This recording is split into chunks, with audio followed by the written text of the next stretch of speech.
guess they're arch enemies of the Ibex troop, and yeah, you guys have some things to work out between yourselves, I guess.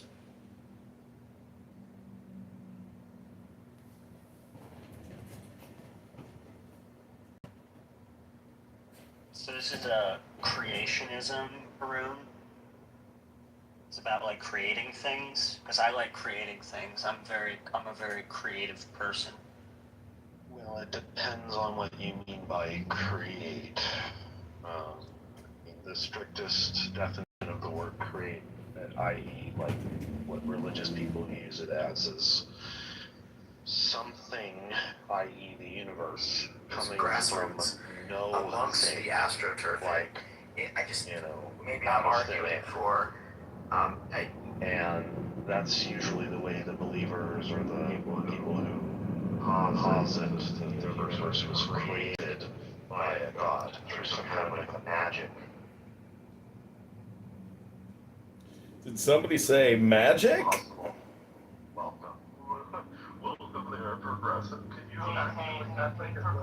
Hey, boys and girls. I'm part of the Mountain Goat Wizard Warrior faction. I just came down from the mountains to fight you all because I think you're all weak and pathetic, and the fact that you're sitting here having a conversation during work hours on a work week, it's pathetic. How many times is Honey gonna do the same game? And Abby escaped from Chernobyl. Have you seen what Abby looks like? I was on YouTube. Oh yeah, I had the I'm scrolling, and Sean Kitover's fucking live stream is popping up on my YouTube with 2 fucking viewers. Well, you're just chair streaming. I actually thought about joining, and it was just your fucking chair. You can't. Hi, Joanna. Welcome to the room, Joanna. The other phones, you have to find his other stuff. I think you're gonna. I don't think you have enough phones. I think you're. What are you at? You're at like 28 phones. I think if you're trying to become mayor, you need at least 50. Oh, we're way past 50. I think he's at 100 now. Yeah, we're close to 100 cell phones in this house. 100 cell phones. Oh my god. Why does this faggot retard keep muting me? Stop muting me, Mark. You're too progressive. You're too progressive. And stop tricking all these creationists coming to your playroom. You're just gay, like Kevin. We all gay. Just like we're all creationists, because we all believe that things are created. I mean, whether or not you believe God created things, or something else created things, or nothing created things, we all believe in creating. By the definition of the word create, if you mean like you made a painting or you sort of were creative with a painting, then okay, I mean, if that's what you mean, but that's not what the word means. That is what I mean. I'm very creative. By the world or the universe coming into existence from nothing.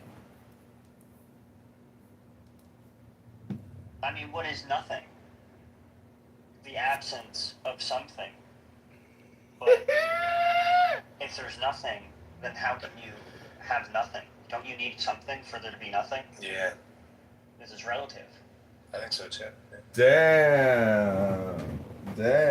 Crazy stuff. We got some parallel opposites. It is. That's why I'm fine saying that the concept of nothing. I can't even wrap my head around that concept, which doesn't mean it's not something that I should consider as being a real feature of the universe. But when the theist talks about it, it gets messy. And I think it's fine to just say that something has always existed. That's my position. I don't think that there ever was nothing, you know? I mean, even if you're... Furthermore, which is like, we don't even really have, like, the ability to know anything beyond the model of the Big Bang right now. Like, that's the limitation of our knowledge. So, like, you have to just admit that you don't know, like, the origin of the universe, like everybody else. You have to just finally break and face with reality and go, yeah, I mean, like, I don't know and you don't know. Nobody knows. I mean, And I have to be okay with that, and you have to be okay with that. and I mean, how can they say it's preposterous to think that there's always been something when presumably they think that there's always been God, right? Why is that any less preposterous than saying that there's always been something It's in the not universe? 7 o'clock. any more or less preposterous. It's just on equal ground if I were to say the universe always existed. And there's no need to posit this God or even to assume a God. And that's where the next problem would always lie on the believer is the assumption that there's this God. Where if I'm just going to take it on the face value, I'm not going to take this stuff on an assumption. I'm going to go with what I know.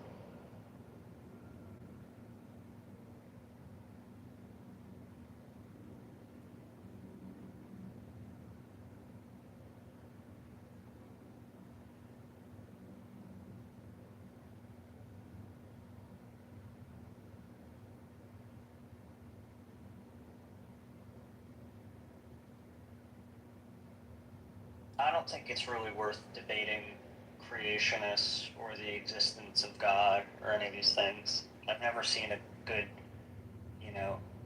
good one of these. Well, it's worth discussing because it's probably one of the biggest questions of our existence. But debating, no, because I don't understand what the point of a debate is. Some people seem to understand. This is fucking beautiful! You don't want to come to This is discussion beautiful! assuming ahead of time that you're correct and the other person is incorrect. That's not going to really do anything. Over and over, over again.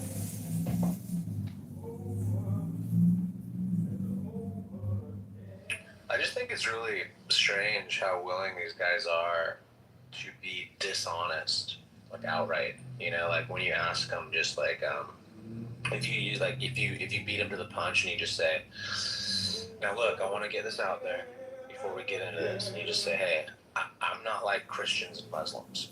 I don't believe that things just pop into existence out of nothing." Okay, and if you just put that forth first, they're like, wait, what did he just say? And now they're distracted. And they're like, wait, did he just say Christians think that way? And then they'll want to defy that in their minds, right? But then when you ask them a couple questions after that, they reveal that that's exactly what they think. And I just find it super dishonest when they try to dodge that fact. I thought you were going to say once they're distracted, you kick them in the nuts or something. And then you scream that you've won the debate. March around with your hands up in the air in victory. I am the master of debate. I am the master debater. Do you guys ever follow any guys that debate on YouTube and stuff? Have you ever seen Breakfast Tacos, Kevin? You ever seen his channel? I haven't seen him, but I've watched my fair share of internet debates. Yeah. There's this guy, they do it pretty frequently, and they're trying to make a channel of themselves and all that. And it's pretty good. But what's funny is I was on there the other day, and there's a debate that they were having on YouTube, and the opening has this AI generated song. It's got to be AI generated, and it's kind of like this metal song that would make Roy this freaking puke, but it's kind of catchy and it's funny, and it's the lyrics are hilarious, dude, because all they're doing is promoting this bloodbath debates, or what do they call it? I think they call it bloodbath. Yeah, I don't know. It's really funny, dude. I'll find it and I'll post it. It's just I had to give him props. I'm like, dude, that opening song is fucking hilarious, dude. It's so catchy and funny, and I don't know. It's just funny. Like when you get into this shit, you realize the people that aren't afraid of being, I don't know, counterculture or atheistic in their claims it just becomes fun and games and humorous, and it's just like so funny. And then these other guys are like so serious and like dishonest. It's so fucking, it's just so crazy to me to witness this shit.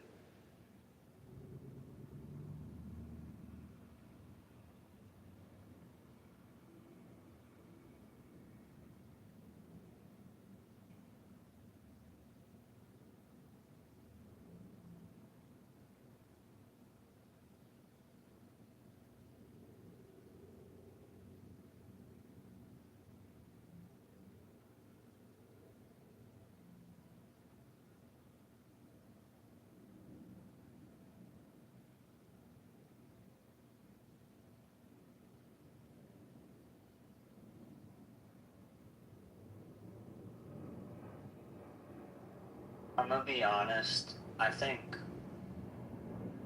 philosophy is kind of gay and stupid. I think that's the conclusion that I've come to.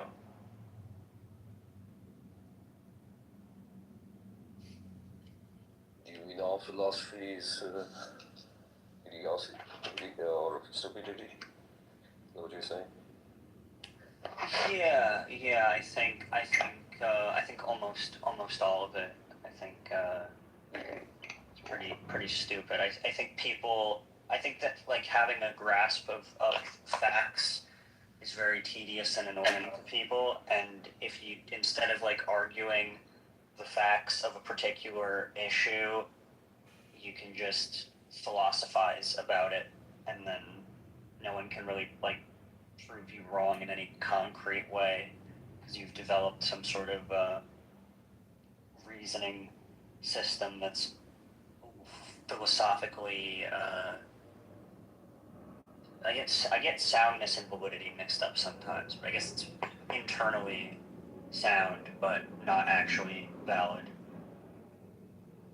I believe the two are incompatible, with the criteria that you're putting forward of it has to be proven. That's where it fails actually. And philosophy fails there completely. And I can understand it looks stupid, but we don't have any other method to prove anything in reality or to prove anything at all. Yeah. And if you don't philosophize, if you don't go to philosophy, then you're limiting yourself in my opinion. It's good to dream, have a positive outlook on what's beyond rather than what it is.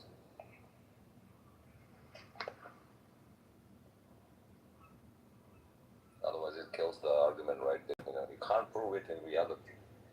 It's stupid. I don't even want to talk about it. What's the point of debating it at all?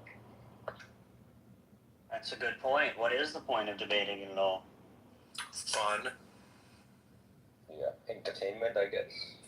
entertainment, and exposure. Because a lot of people like the fact that the United States in 2026 has a Department of War head who uses scripture in front of fucking soldiers and in public fucking displays.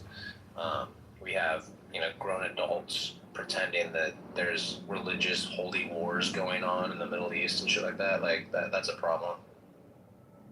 That's a well-used tool since the beginning of time, and it shall be used by all these mechanisms in the future as well. You can't say it's a bad thing. These people in those positions have to do that. They need to justify it somehow, right? No, they don't. Paula Dean, this fucking grifting, cheating fucking bitch in the United States that is Donald Trump's spiritual advisor, does not need to be Wait, no, not Paula Dean. No, I know. I'm saying all these people. He said no. It's gonna be.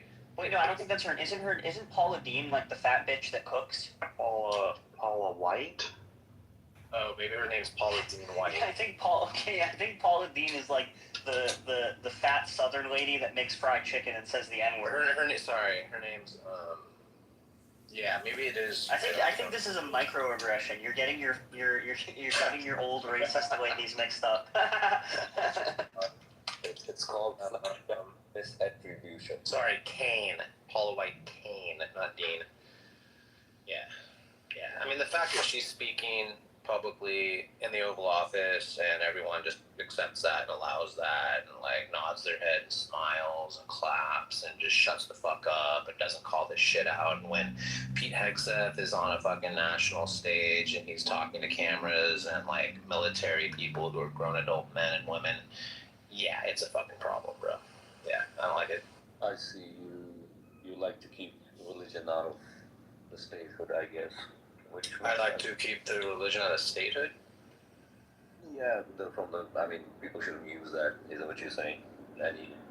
Yeah, I don't think any grown adult who has influence in politics or any kind of policy making should be using God as a reason to go kill kids. Yeah. That's a given then. I totally agree with that. But unfortunately, that's how they work. Right? Look across the world, there are countries who use religion more than the U.S. does, right, to justify their actions. Who does more than the U.S.? I mean, there are many countries out there that are, you know, more. They mix up basically religion with the Oh yeah, yeah. And what the irony is, the people who sit in the United States, you know, with a cell phone in their hand, looking at their Instagram accounts, ready to order another pizza, they write countries off like that as being like inferior and like, you know, low class, not as educated, not as correct as them, right? Which I think is funny because the U.S. is just as complicit, just as guilty in the same thing. Absolutely.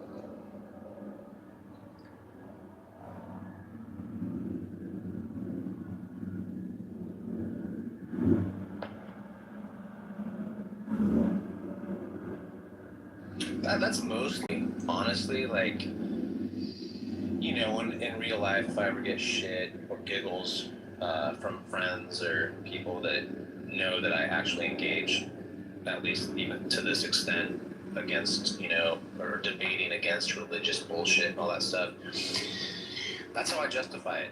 I go, take a look, dude. Like, if you want to say this isn't a real problem, that's on you. Then you're part of the problem because that's why it's a problem. Because everyone just fucking ignores it.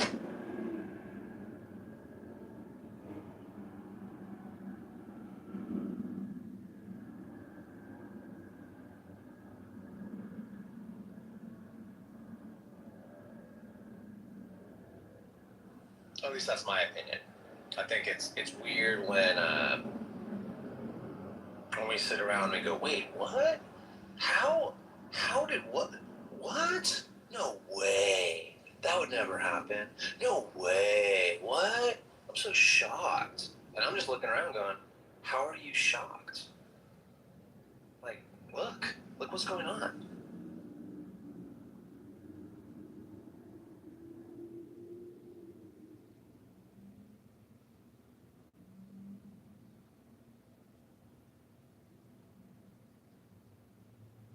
I mean, I agree with all that. What am I gonna do about it? You know.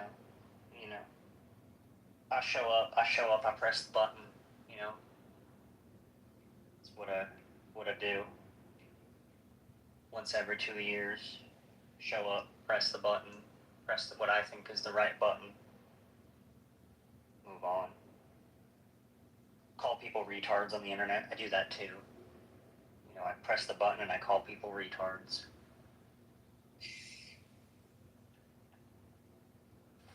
I like to engage with people and then get them to say stupid, rancid shit out loud, and then ask them more questions to get them to say more stupid, rancid shit, and then like get them to double down on it, and then say some more stupid, rancid shit. I think it's funny. Look at you. You're manifesting a lot of. I saw a funny thing. I would say. I saw a funny thing that was, it said, like, bro, that's an ad hominem attack. I said, this isn't a debate and I don't respect you. I'm just calling you stupid. Like, Well, that's not really a debate then anymore, right? I agree. It's not a debate. I'm just insulting them because I think they're stupid. Yeah, it's not. I can't. I would be elevating them to make them think they're even worth debating. If you've accepted the debate, you've already lost. You've already.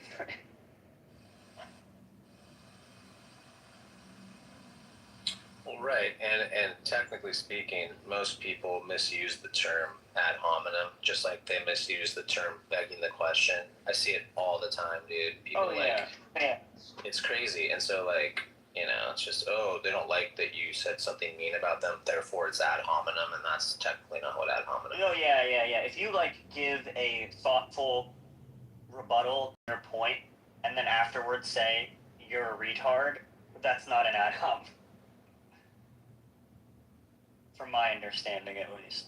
Yeah, it'd be ad hom if you said, well, that assessment that you just made and the way you laid out your principles of the argument that you're trying to put forth are invalid because you're a retard. Yeah. And also, maybe that's an implicit appeal to authority, because you're kind of saying, that non-retards have a more valid perspective. It's not really argument. I mean, that is the definition of ad hominem. It pretty much kills the whole discussion if you go there. How is someone going to come back from if you call them, hey, you're an idiot, that's why your argument doesn't count? That's not a very good way of argumenting, I would say. Or you should always keep the center point in the middle. Forget the person who's in front of you. Then you can have more of a productive discussion, right? Otherwise, it just becomes ego talk, man. Who can get the best stupid words out, and to make other persons feel smaller, or try to at least.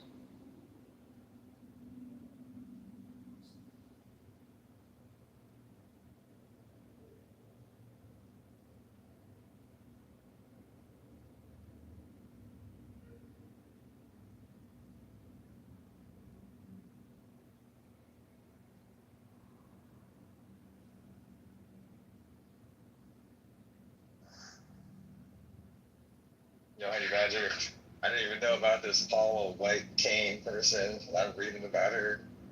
It's just a crazy. It's embarrassing, dude.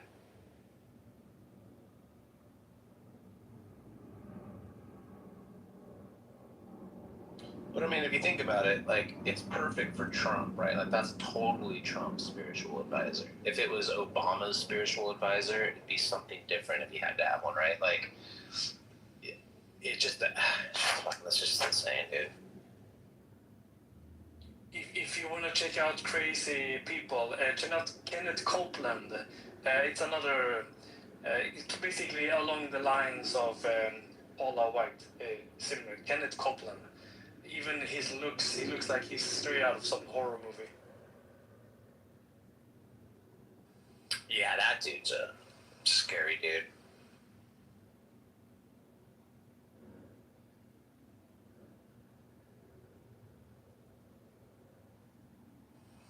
Jeff, Mr. T. What's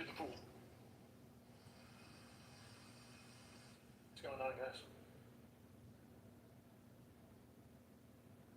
We were just pitying some fools. As we do.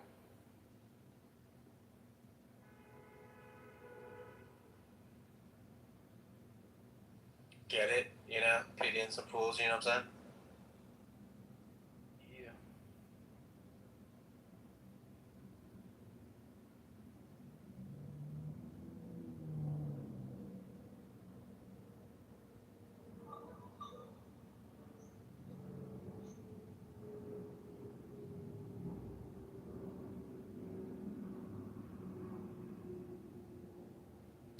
Mark, speaking of the creationism thing, why is it every time you talk with a Christian and you get them to start explaining themselves about this creationism stuff or whatever, they just they go to the most rudimentary bad reasoning. They start talking about buildings and cell phones and computers, and they try to make this analogy. It's just so bizarre to me that it's missed. You're talking about the classic watchmaker analogy? Yeah, essentially, yeah. I get confused a lot of times just in a response, like, I don't even know where I'm even at. Like, I'll hear them go and they'll give me some response and I get lost. I'm like, we've taken a left turn already and I don't even know where we're going.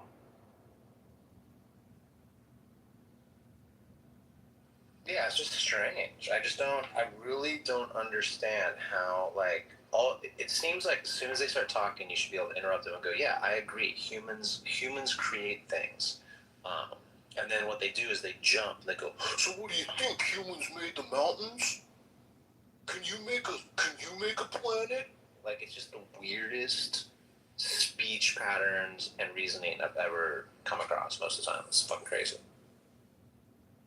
Well, and you can't interrupt anybody because then they get all worked up about being interrupted, and then that becomes like a side discussion or a waste of time for like maybe 10 minutes. Yeah, man, I was just gonna land. Let me land. Let me finish my I think sentence. okay. Let me land.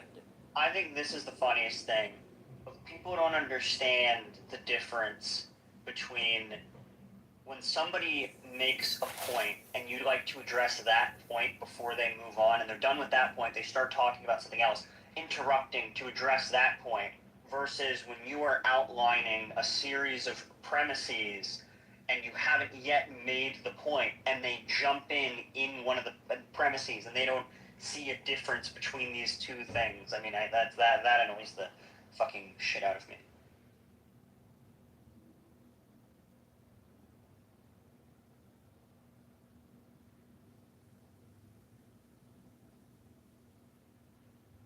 I think it's mostly because it's defensive posturing, and they're just unaware of it, and it's subconscious. So like, it's always defensive, and so that's just where they're starting, and so it just gets like that and becomes a shit show.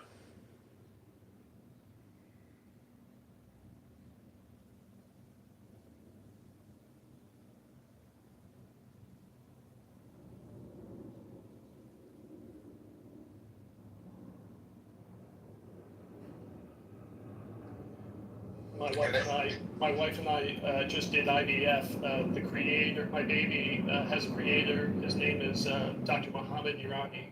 He's the apartment, the creator of my child.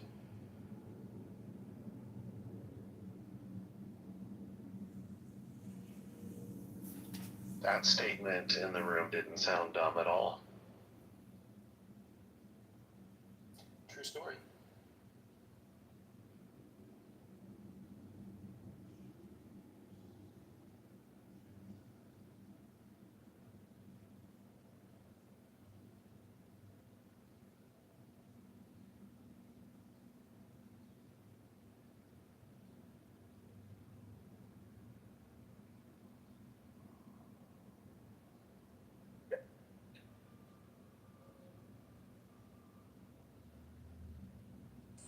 Hey, Rust, are you a Muslim? Hey, I'm not, no. Oh, okay. Are you a follower of Christ by chance? No, I'm an atheist. Oh. See, this room's already getting boring. We're just a bunch of normal people up here. Next, we're gonna be talking about movies and shit. I love movies. I talk about movies all day.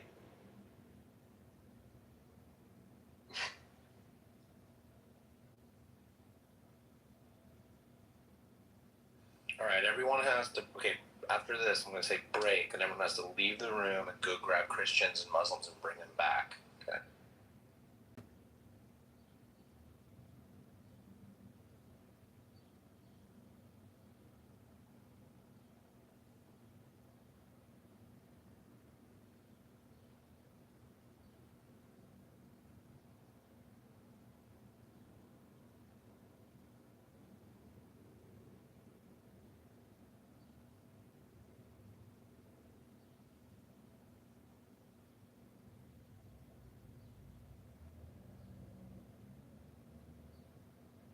Okay, I'll play everyone's favorite Christian apologist. The Christian God doesn't exist because... That'd be any presuppositionalist, but that's the famous Darth Dawkins. Exactly.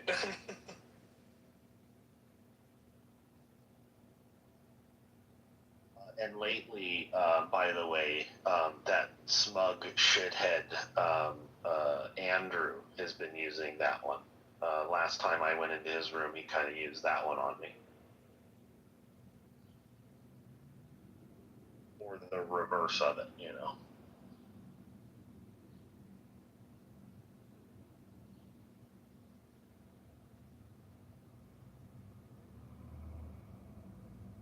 Christianity is like trivially easy to disprove.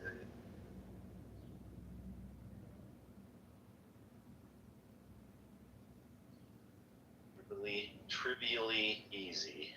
Well, yeah, in some aspects.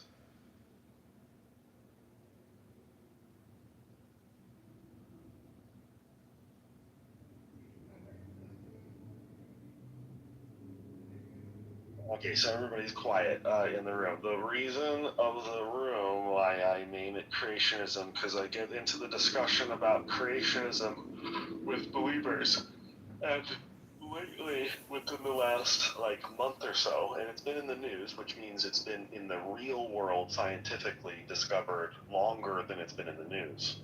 We have developed this synthetic biological organism that replicates in the lab like life.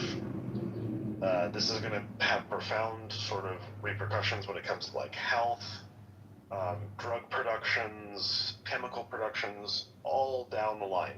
It's just going to revolutionize a variety of different things in particular aspects. Now, this would seemingly disprove creationism, because here we have a thing, a biological cell or whatever, that we have been able to make or create, quote, create in the lab.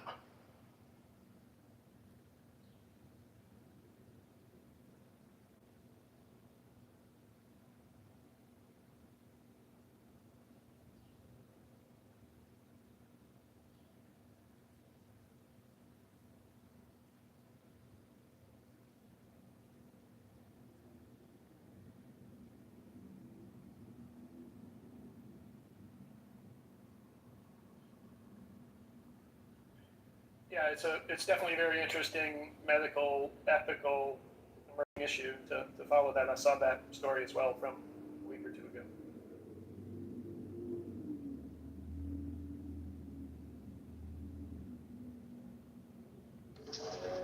I don't know. Let's start with the Trinity. So, if the Father is identical to God and the Son is identical to God, okay, then the Father is identical to the Son. Okay, logical contradiction.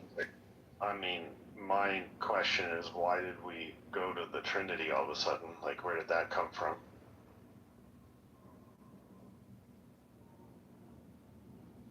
I wasn't paying attention to what you were saying. Right. My bad. Sorry, I wasn't paying attention to a word that you were just saying. So, I forgot already. Oh, well, I said Christianity is trivially easy to disprove, and somebody said something. And I responded, I said, yes, in some aspects it is, in some aspects, maybe not.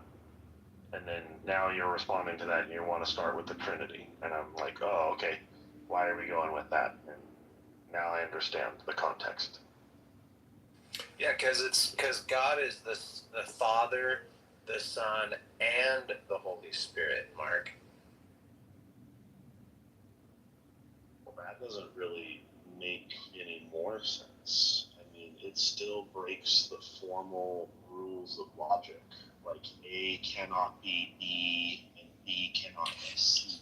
Yeah, but Mark, the mistake you're making is you're using human logic, and this is a spiritual issue.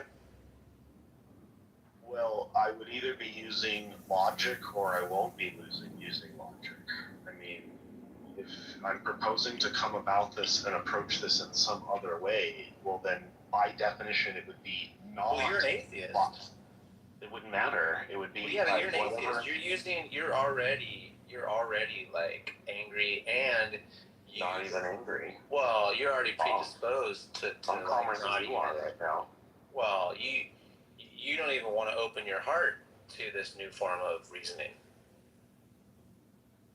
Well, what does that have to do with anything? I'm here to talk about logic. Well, there's no point in casting my pearls before swine. We've moved on from logic to now my heart. I'm confused. Well, if you see, look, Mark, have you You even fucked asked? up my whole walk here. I was going with something and you messed it all up. Have you even asked to have the Holy Spirit get inside of you? I have actually when I was younger, and not in a weird gay way, you know. But I mean, like, yeah, I as I was struggling with my beliefs, like, I dropped down to my knees and I was like, you know, show me something, you know, like I'm ready here. I'm open. I'm as open, ready, willing as ever to be, and nothing really came. There was like a Wait, so you're telling me you dropped to your knees, you were wide open, and nothing came? That's crazy. I mean, not sexual at all. Nothing in anything that you were describing there. Not even one bit. Yeah, it sounds totally not sexual to me.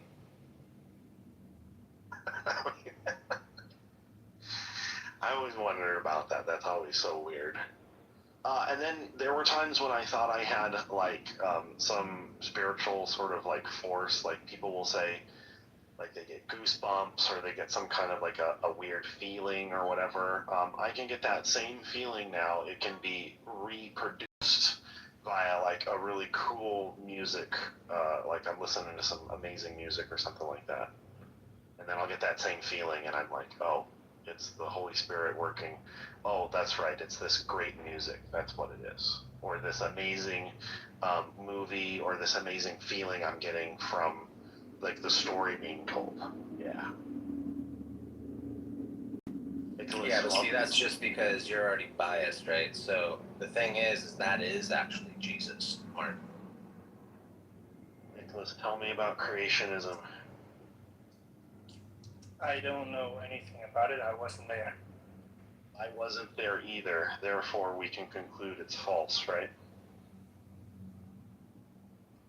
I mean, I just said I don't know anything about it I know. because I wasn't there. I know. I wasn't there either, and because I wasn't there, we can conclude that it's just false because you and I weren't there to observe it, right? I don't think it follows logically.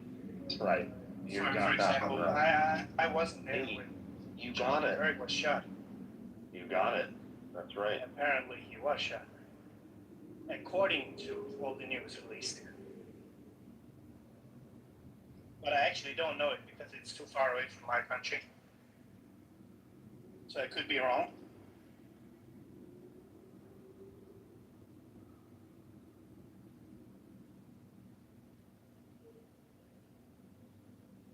But anyways, I don't claim to know anything about creation. All right. So you're an agnostic like me then. I gotcha. Or you're just not very creative, is what you're saying. No, Creative, it's just creative in the sense that instead of saying I don't know, which is the most honest thing, you make some shit up and you go, you know, it was God that made the earth in 7 days, and he spoke in things into existence through a mouth that he doesn't have, right? Not a physical one, right? Like he speaks into existence through physical things that we describe, but it's not physical. And then we want to then backtrack on the very first thing that we were even trying to describe. To even talk about, to even show that things come into existence, we then have to backtrack on it. So it's good that you didn't make stuff up there, Nicholas. I'll just give you that. So that's great.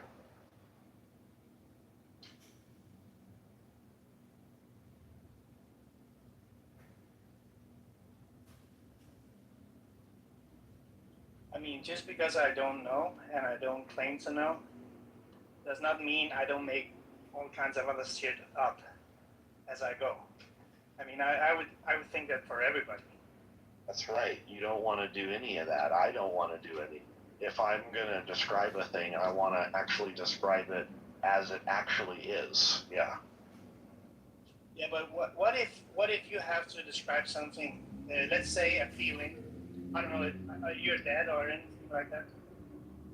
Well, when I have a hard time describing a feeling, I say I'm having a hard time describing this feeling, and then Yeah, but if I will somebody say, require, and then I will give an analogy to that.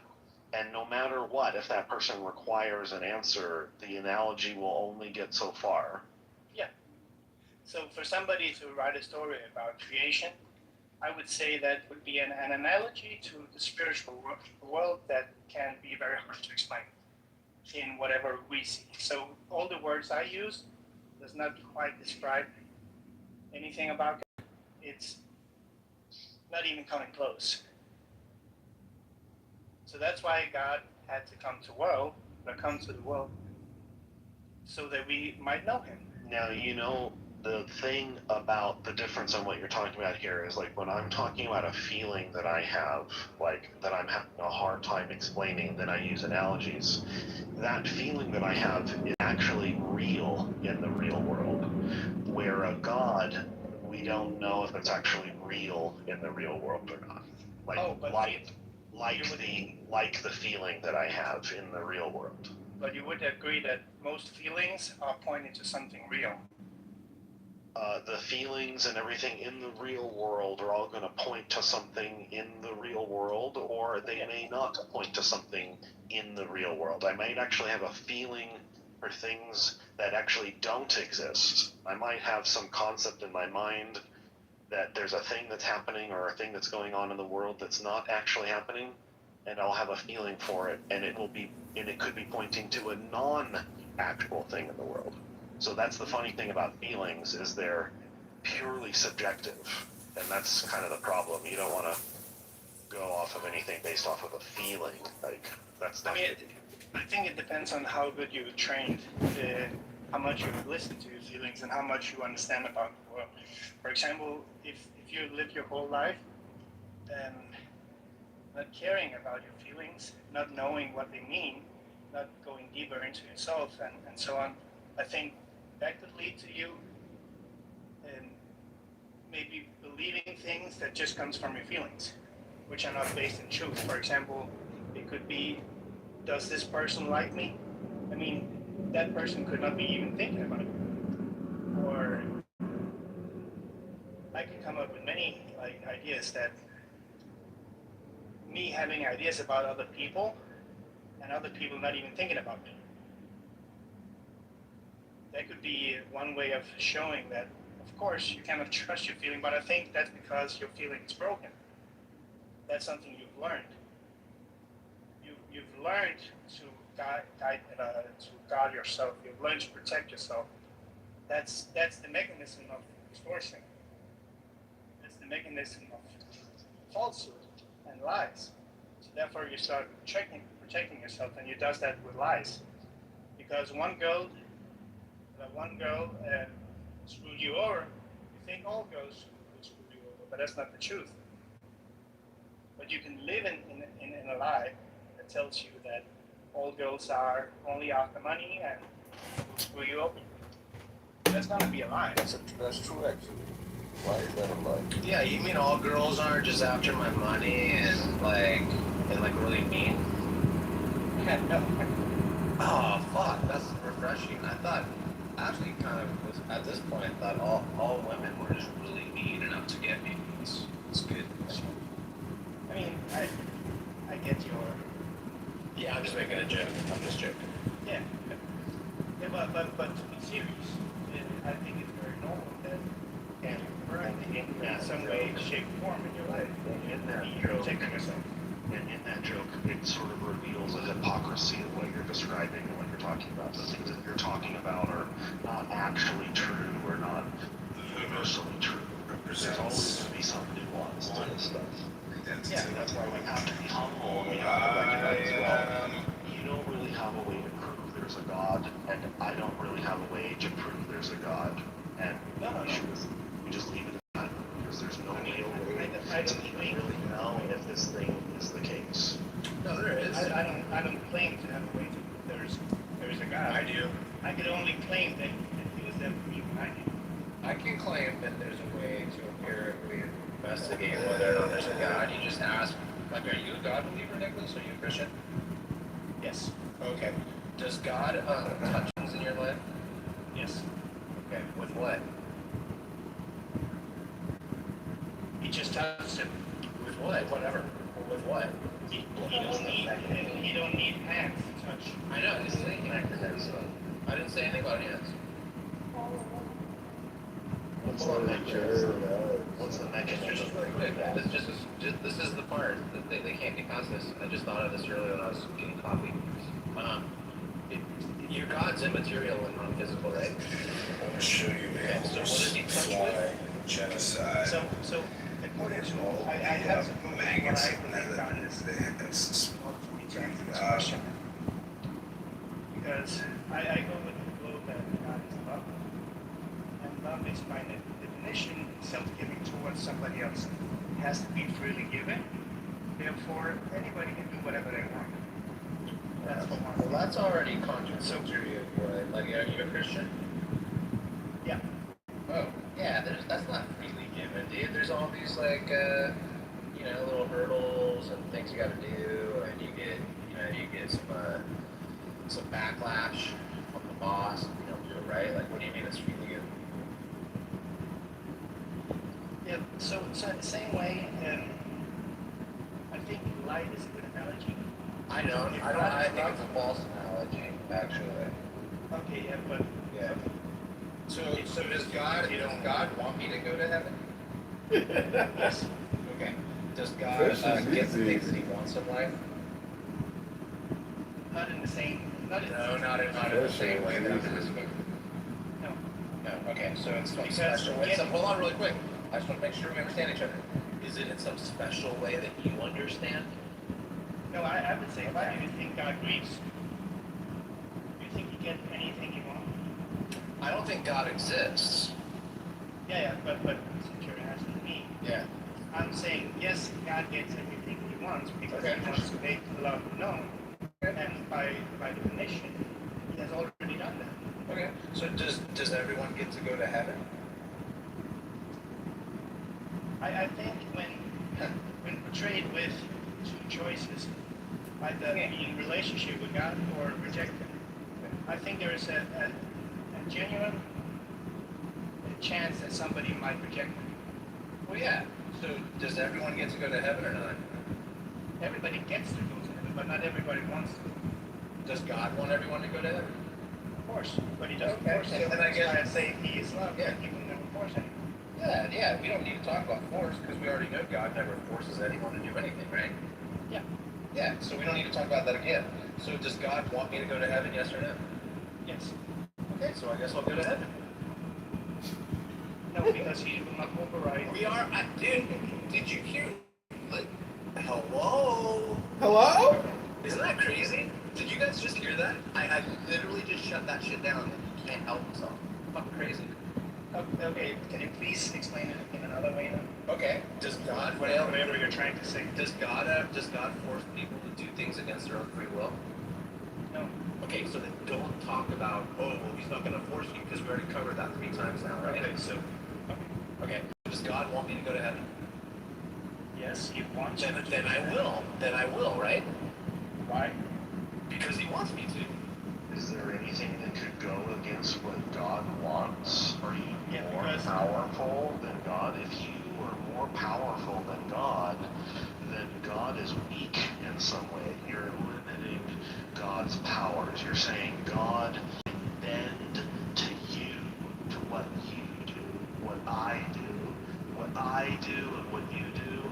God just is powerless to it. He just throws his hands up and just he can't do anything about it. So somehow the most supreme powerful being in the universe, he's all can do all things. Oh, humans now do a thing and he just can't stop them. I mean, it's a very good question, but I haven't said he can't do anything about it. But Nicholas, maybe you want And life is not done yet.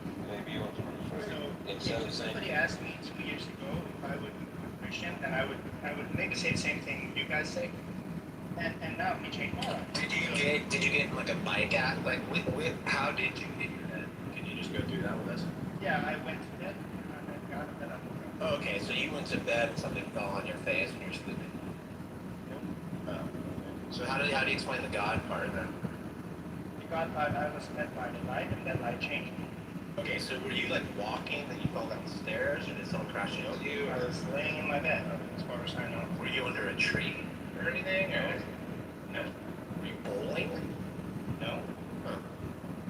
It was a normal Tuesday. I went to bed. It I was woke up. it was a meteorite. Right. Fall from the sky, and they'll knock people on the head.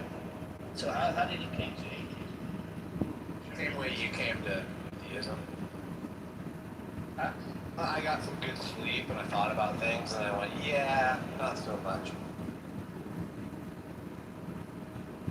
So you started believing in God and stuff? No, I started as a child who grew up in an area where there's a bunch of fake Christians around me shoving this shit into our faces because that's just what people do to each other. Yeah, but that's what I know. That's why. Right, no, I'm not saying you. I'm saying like I grew up in like, Christian Nation, I grew up in So California. that's why you turned Christian. That's why you turned an atheist, because of your feelings. No. Because you couldn't stand No. people who were bad Christians. No, that's not what I said. No. You know. How do I know? Because what happened is I was educated on the subject matter, and then when I thought about it critically and I grew up, I realized it was just all fake bullshit. That's all. Yeah, It's not like I got mad. It's not like I got mad at my priest or my parents or my pastor. They go, no anger, no enemy. I just realized it was dumb. So But Nicholas, since you guys have. Nicholas here, so I think what Honey is saying, and I'll sum it up, and I think, Nicholas, you gotta really pay attention to this. Honey, what you're saying is that you got new information about the world around you, and you updated that information. You went from, I had a belief before about a thing, and now I've come to a new understanding about this thing. I had previously believed in X, and now I've come to a new understanding that maybe, but probably, X is not true. I never really thought about it, I never really came across it, but you came up with some new information. What do you think about that, Nicholas? What do you think about how a person would approach that?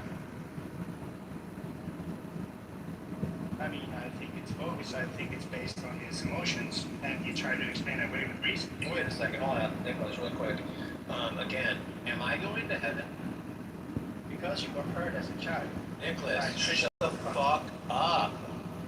Don't you, hey, Disregard God. Nicholas, don't do that. It's unbecoming. I'm just letting you know, it's cringe, dude. Don't do that. It's so dumb, dude. Just for future reference. It couldn't be possibly, Nicholas, that somebody could come to this through reasoning. No, you have to come up with some bullshit lies to say that a person came to this through some emotional hurt in their life. And all that is you coping with this lie in order to make you feel better that, hey, maybe the thing that you think is true doesn't have a whole solid ground behind it. The thing that you already admitted to at the very beginning of the room, that you say, you don't know, you weren't there, you don't have any information as much as I don't have information. Now, if you weren't there to see the Big Bang, would it be fair for me to say that you were emotionally traumatized as a kid? Why you don't know about the Big Bang? How fucking dumb would that be for me to make that shit up? So, Nicholas, come on, you're better than that. I don't want to have to talk down to you like you're a dumb fuck.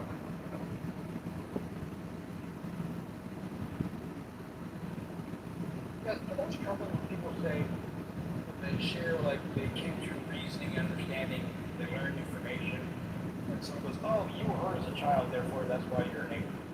That's just not cool to do, Nicholas. Come on. Yeah, but trying to. He was telling me. Nicholas that Trigger, he was living with though. a bunch of Christians, and he saw that they were bad Christians.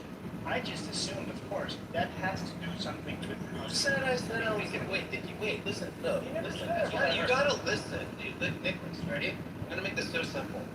Yeah, so My family didn't push Christianity on me. My family, my family, my parents were loose weekend warriors from like very loose Catholic and Protestant families. No one forced me to church. No one put the Bible in my fucking hands. I was able to experience different youth groups, church, different kinds of, like eating CCD and Awana, and I did all that stuff. And by the time I was like 14, 15, I'm just like, yeah, this shit isn't for me. It doesn't make any fucking sense. Now, no one forced it on me. No one molested me or hurt me or bullied me or any of this bullshit you're fucking trying to insinuate here. So stop with that. Stop with that, dude. Someone can actually be exposed to your stupid religious bullshit and just not buy it, bro. Like, I don't understand why this is so hard. You're not a Muslim. Oh, did a Muslim rape you, dude? Oh, did you go to fucking mosque and someone like bullied you? Like, that's how stupid it sounds when you do that. I never insinuated any of what you were saying. You said my feelings. You're like, yeah, basically you got church hurt. Like, it's just dumb, dude. It's just dumb reason. I mean, church hurt is not a stupid thing. It's not stupid. I understand that, but I'm letting you know straight up that that's not my situation. So you are not hurt by anyone claiming to be Christian. That's what you're saying. No, what I'm hurt by is my intelligence gets insulted by people like you when I engage them. Okay. Yeah. So honey, we are in the same situation. We started in the same way. And you've shown that example while you were talking. Like we get this kind of migraine talking to you, and the fact that you bring up the dumbest of an excuse of an explanation for a thing, and it has to be explained to you. No, there are just people out there that just don't believe. There are lots of people that don't believe in thousands of religions out there. You equally don't believe in all the other religions out there, and you weren't hurt by anybody. Yeah, do you have Hindu hurt? Did Shiva like molest you in your sleep or like take your sandwich or something?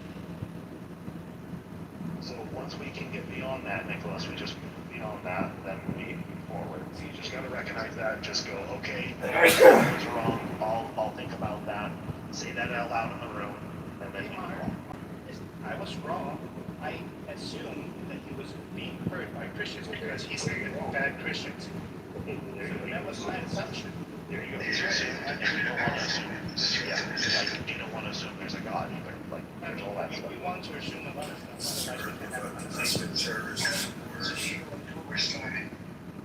Feelings go both ways. There's person has experiences but no God. Be justified on that account. Also, the other thing too is like, the other thing too is like, most Christians don't actually become Christians by reading the Bible. They have some weird experience that they attribute to Christianity or like Islam or something like that. They don't do it because they read the book, the scriptures. That's not. That's because they met God. So, and then they are trying to understand the Bible through the experience they have. I totally agree because that's how I came to God. I don't believe God because of the Bible or Islam or any other holy book. I believe it because I met him. That's why I'm a believer.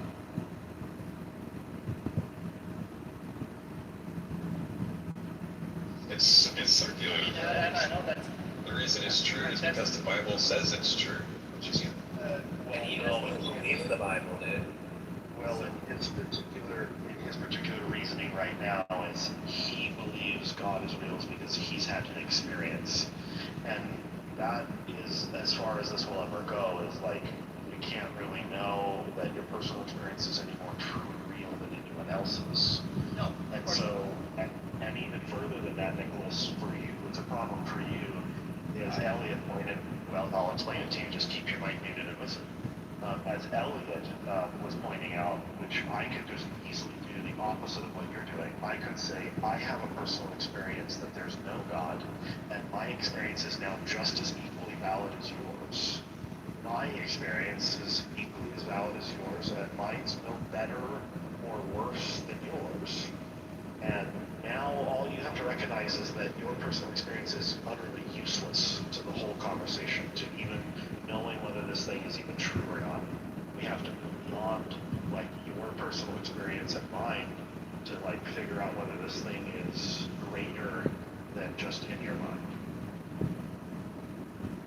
In the same way that we just know that the planet is round. least. Kinda. Yeah, the way with that is there's going to be some external information that's going to confirm that.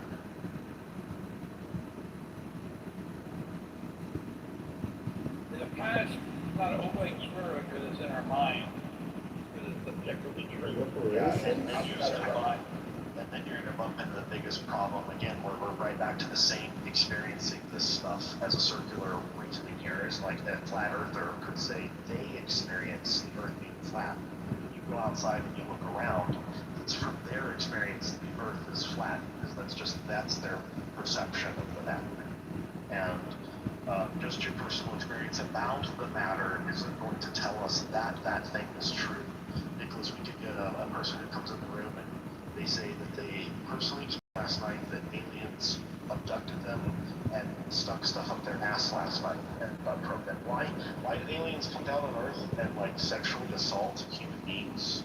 Well, it's for research purposes. Like you could come up with all kinds of you could come up with all kinds of explanations, but you just personally having that experience does not tell me that aliens are out there and they sexually assault humans.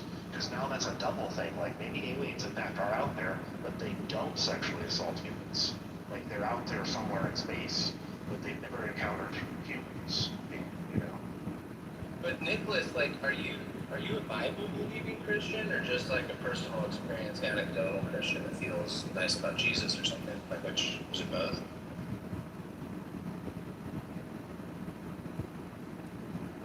Yeah, he's probably getting sick of me.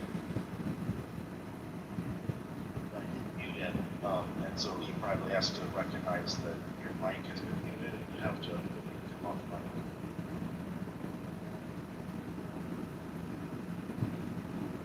mic. Really, they tap out after a while, Nicholas. Like, this happens often where, like, a believer will get frustrated with the conversation because it doesn't always go their way. They start to recognize maybe they're not right about all the things that they think that they're right These about. people are insufferably stupid themselves. It's so funny. I've got to do laundry.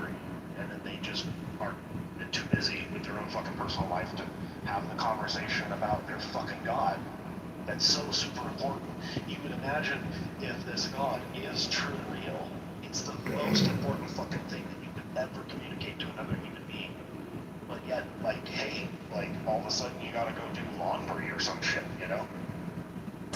Yeah, that's what pisses me off about, like, asking someone if they, well, first, so many ways to do it, but I'll just cut to the chase.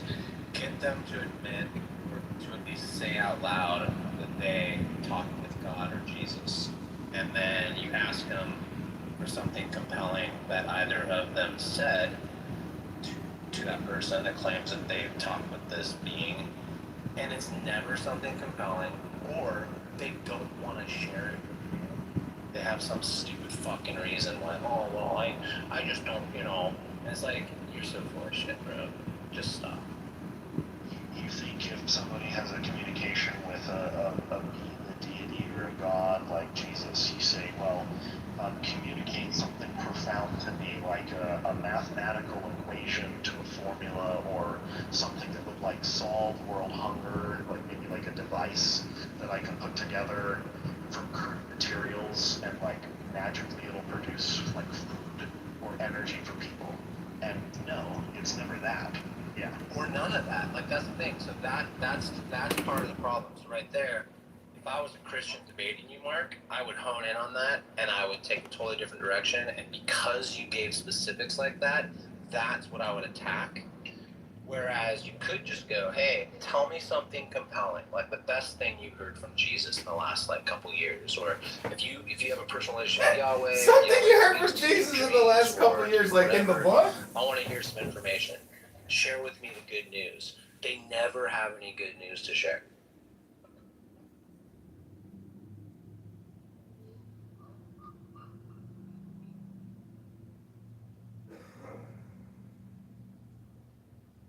Yeah, you gotta like understand that things like God and religion, stuff like this, spirituality kind of stuff, like the religious variety of spirituality, at least, it's extremely suspect because it shares in common a lot of other things that we think are not true or not real, like demons and goblins and phantoms and pixies and fairies and wraiths, the poltergeists, I don't know, boogeymen, banshees, spirits, all this kind of stuff that, none of this stuff we can't verify this stuff, we can't test it, it's not falsifiable, we can't see it, taste it, touch it, feel it, smell it, or any of this stuff. And that, like, in and of itself should get you Oh, so you need to be able to see stuff and feel it for it to be real, Elliot? Is that what you're saying? So, Is that what you're saying? so I came in late, but I think, am I correct with Nicholas saying he wasn't a believer, then he had some experience, and he met God, and now he's a Christian? How did he become a Christian after just meeting God? Did he meet God and Jesus, or does he say Jesus is God? I mean, I'm curious. I don't know if Nicholas can elaborate on that or not. Remember, Nicholas, you are muted. You can freely speak anytime you want. I think he's long gone, dude. Yeah, no pressure on him. He doesn't feel like talking. That's cool. Yeah, that's fine. So I actually thought back that guy was like an atheist. I don't know why. I've seen him in other rooms. I've never really talked with him, and I just like opened his PTR once a while ago. I remember this guy now, and I just thought he was like some like athlete atheist guy that was reasonable or something. Like, I don't know why. It's funny. So we're back to, again, yet another example of you just can never get anywhere with these kind of conversation with these people. These people are impossible. They want to have their cake and eat it too. They want to believe and say this thing is true and real, but yet can never show it. Just with that example of, it's a non-tangible thing, but yet it is tangible. The other day, I got Connie tripped up. She said something about how she got mad at me comparing God to Bigfoot. And I was like, because like with Bigfoot and these other things, you have to like, maybe these things are true and real, but we have to like investigate them. And she came up and got all high and mighty, as a lot of the believers do. They get like worked up about some trivial thing because they're elevated on their emotions. I take offense to you calling God a thing. And I was like, oh, well, this was easy. You easily got yourself into a trap. Like, okay, like either God is a thing or God's no thing. So, like, so I'm agreeing with you. If God's not a thing, if you disagree with that terminology, then God is no thing. Nothing, yeah. I also have to point out here that when people say that they have experiences of God, they're kind of just begging the question. They had an experience that they draw an inference from the experience to the conclusion that it was God. When really what they're doing, like any number of things, that could have been an experience of any number of things. They just chose this inference rather than some other thing.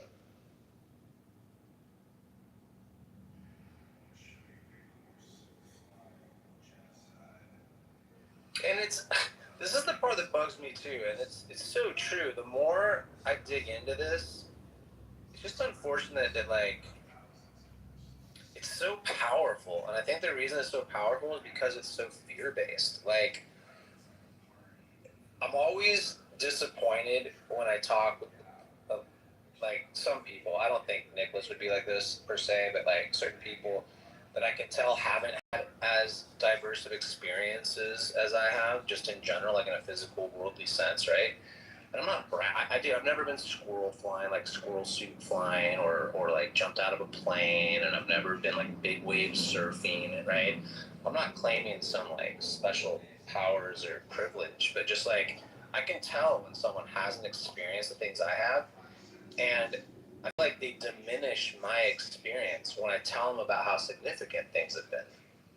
It's like they have to write it off because it doesn't involve God or spirit or something. But if I explain it in a way that should be compelling, at least to someone who's open-minded and creative and empathetic, I feel like I get dismissed. Like, I'm like, how can you not like if you told me a story like that, I'd try to be like, okay, yeah, I could see how that would be a powerful, emotional, human experience for you that's significant. That makes sense. That's a powerful feeling. And it's like they just don't value it, and they want to push this like God notion. I don't know. Does that make sense? I'm just trying to. Yeah, but do you think part of the reason why is that in part it's genetic? Like there's the cultural aspect of it, but there's these ideas about evolutionary psychology that kind of point to the fact that the belief in all those ghosts and goblins and gods and garbage is fear-based, but it's essentially, it was an adaptive trait that had a lot of utility in our ancestral environment, but is a maladaptation now that people struggle with, basically. Oh, entirely. No, and just even the what is it? The false positive recognition trait that we carry on as well. Just like that's all tied in our parasympathetic nervous system and blah blah blah. For sure. That's why I always just try to say when I start off with these guys, I'll just go, I'm doing the same thing you're doing, bro. Like you're not doing anything baseline, fundamentally Maslow's hierarchy of needs based. You're not doing anything differently than I am. We're doing the same things. We just have different experiences that we're like, that are deterministic in a sense, right? That I did not control. I did not control when I was born, that I was born, geography, my parents, my first schools, all that shit. I didn't choose any of that. And neither did you. And now here we are, right? Yeah, it's really interesting. The top two predictors for which God you believe in and which religion you are a member of is number one, the God that your parents believe in, and number two, the geographic region where you are located. Those are the number one predictors of what your beliefs, your religious beliefs are. Why is that a thing? That shouldn't be a thing. Yeah, God shouldn't be restricted to geographical boundaries.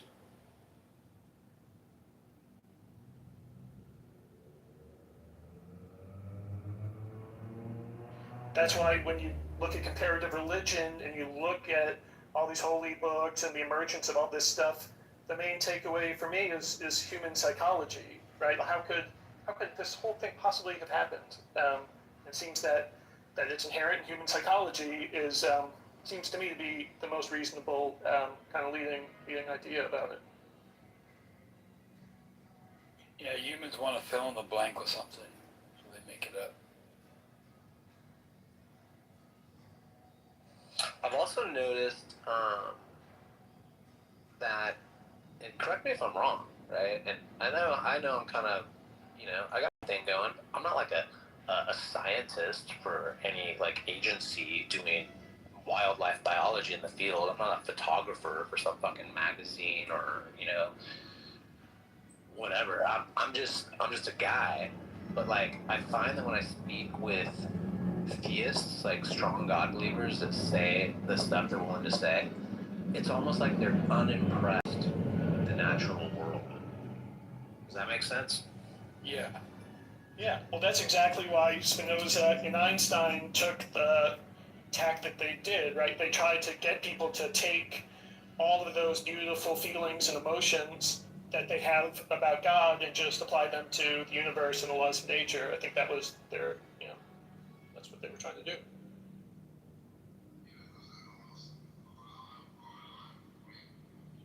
Like it's also so many turns too, right? Like not only they're unaware of other species in their midst, right? Like very few theists that I talk to can name, like 5 birds in their community, wherever they are geographically speaking, right?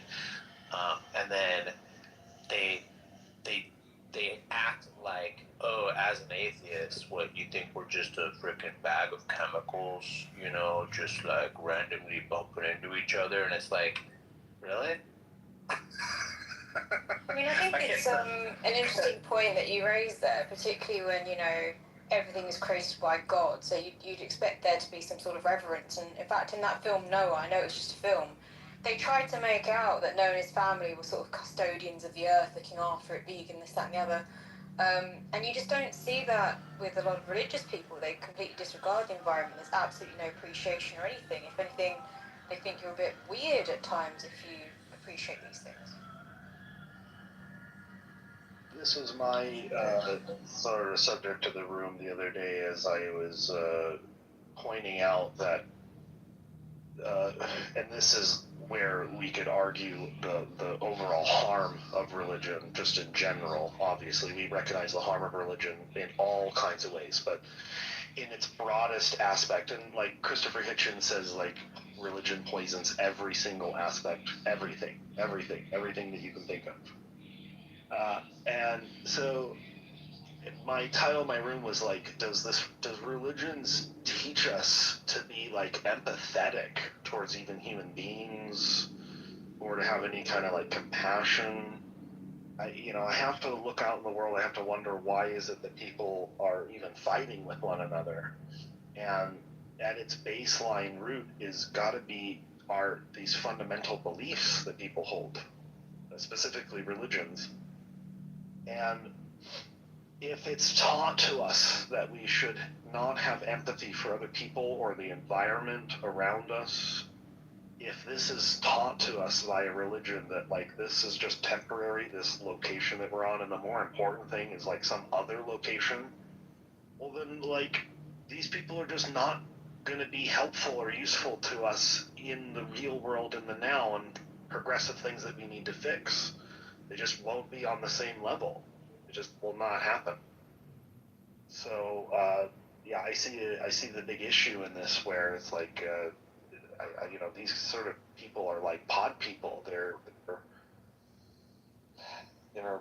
whole principles have been hijacked by some other principles that are detrimental. But I think often the problem is that they don't actually have these principles, not in a way where it's entrenched within them, right?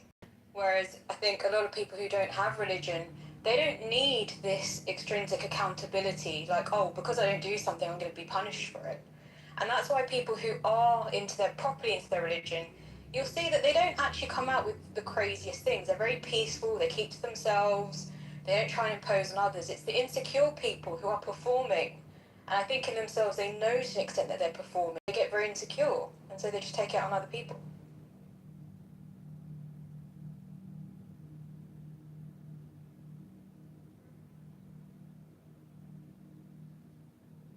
Yeah, and then the mob mentality that could potentially arise from that kind of environment and energy is freaky, dude. Like I kind of trip out when I'm watching a big group, like if it's a documentary on churches in the Midwest, like whatever, and I watch this group think, and then they show like some of the dark sides of it, of like sexual abuse in the church, and how they'll kind of push the victim aside and go surround the dude and like pray for him, and just like really offer warm hearts and forgiveness and stuff. It's like fucking so weird. Yeah, and I think sometimes there's almost a surprise. So that I speak to some of the Calvinists, I'm on friendly terms with them, and when we talk, in a proper way, we're not debating anything. They're like, "Oh my God, but you sound so Christian." It's like, yes, because in many ways the best way to learn is through experience, and you come to your own truth. It's then afterwards, it's perhaps summarized in some philosophy somewhere where it's like, oh, that really expresses what I'm feeling. I'm just not able to express it that way. I find often that's when you truly believe something. You've gone through it, you understand it, and then these things make sense, rather than trying to force it through at concept level, where you're constantly fighting it because you just don't get what it's about.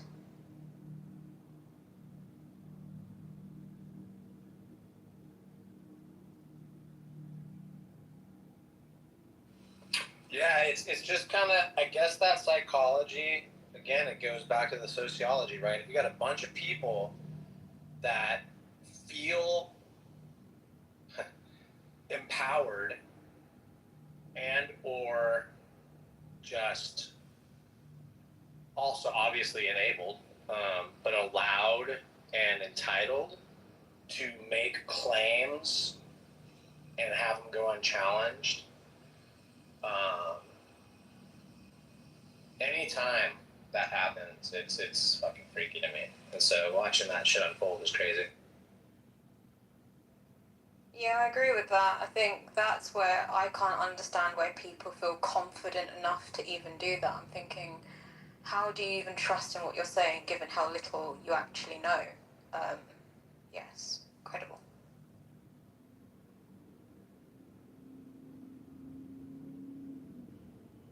And then we joke about using the Dunning-Kruger effect, you know, as a one-liner, you know, haha. But I mean, we're all subject to that. I mean, I of course think I know more about something that I really don't, and I've probably exposed that, or maybe not. Maybe it's just the fact that, you know, no one knows about. But it's like watching it to such a degree is just so fucking weird. Yeah, I agree. Like, for sure, I think everyone has blind spots. Like, there's only so much we can compute and take in, and so much time and resource we can spend about thinking and learning. But I agree. I think in this space, when you see sort of people with really extreme positions and they're holding them so confidently, it's just, yeah, it's very odd. Yeah, but again, I think that's due to just the fundamental nature of how the brain works. Like, the brain is a tool that is constantly receiving incomplete information and needing in real time to synthesize, you know, a nice little beautiful poem, you know, called your life or whatever. So that's just, we're constantly, always taking incomplete information and filling in the holes in some way and just moving on, you know? So you just have to have metacognition about that fact.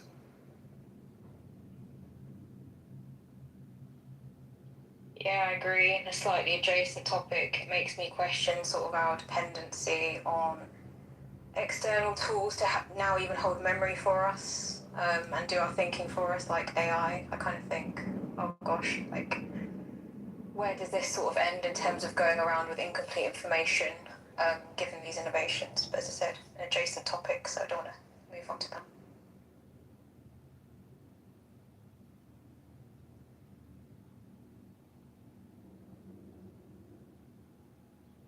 There was this talk on, I can't remember the name of his show, but that guy Tom Bilyeu, he's kind of goober, but he's had some good interviews, especially in the past. I haven't really followed him much in the last couple, 3 years or so, but he had this conversation with that guy who is trying to stay the youngest. You know who I'm talking about? I'm just trying to make it simple.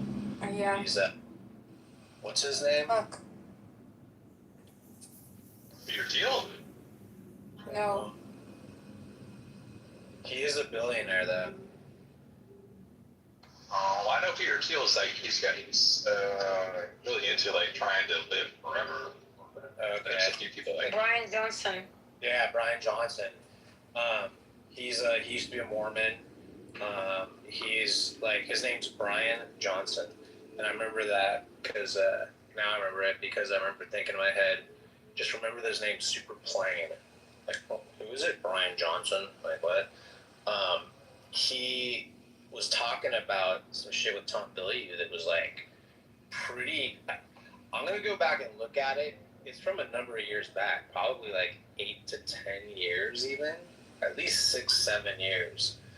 And it was really fascinating because he was talking about basically your own, not your consciousness, but your, how did he put it? The intellectual property that we are as our own human would become in jeopardy, essentially. And it's kind of weird looking at what they're downloading and uploading now, you know? I don't know. It was an interesting conversation. Kind of freaked me out. sounds kind of odd. I hate it when people talk about like human beings as like some kind of like a commodity. Right. Like, you know, I hate the way economics talks about like human beings. Oh, you're an asset. You know, you're a piece of labor. This kind of stuff. Like you're property. It's just that kind of stuff like waste. Yeah, but equally, we've always done that, even when searching for a potential mate. It's always been you know, what assets they have. Perhaps not in the same way we do now, because things have developed. It's always been, what can they offer me on some level, right? You want the fittest, you know, the healthiest, whatever it might be.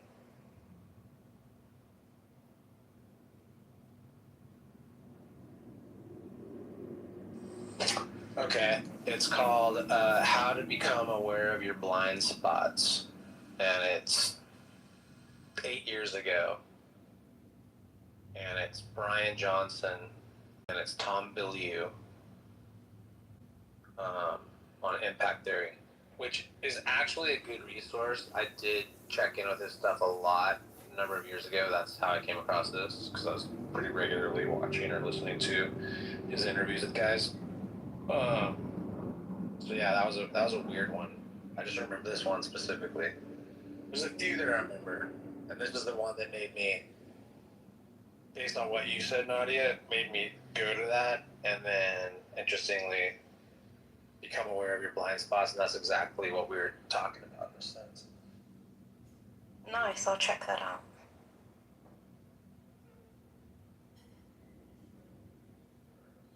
I just Googled it, and it says the top strategy, it cites mindfulness, that, you know, observing your own thoughts or metacognition as the top strategy.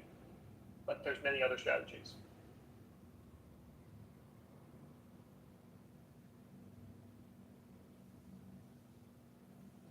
Yeah, and this is when he was still normal looking, because I have seen him since.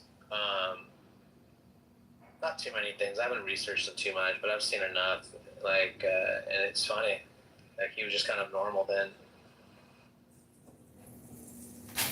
Yeah, I think, I mean, it's not true for all of this, but it certainly is true for some of them. Like, for instance, yesterday I was talking to a guy, I don't remember his name.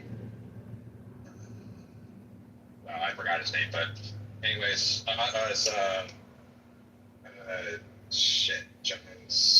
James or something. I forgot. Anyways, I'm just talking to him, and we're talking about like religion and atheism and Christianity and stuff like this. And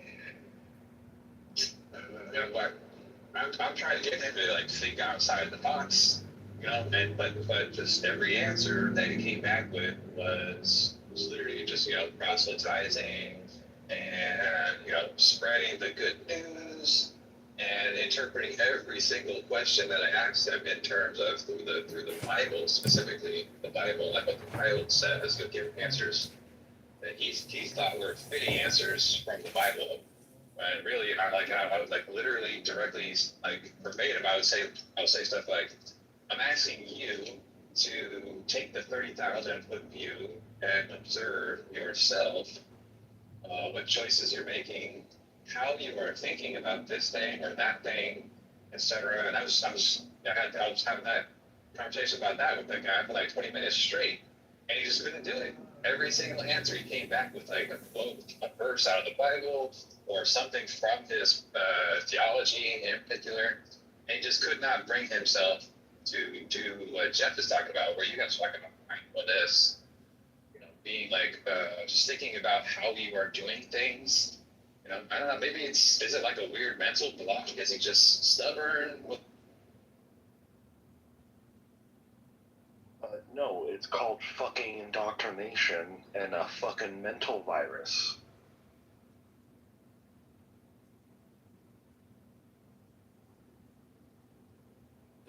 They can't agree to anything that goes against their belief, right? Their faith. Because it weaken their belief in their faith, and they can't do that.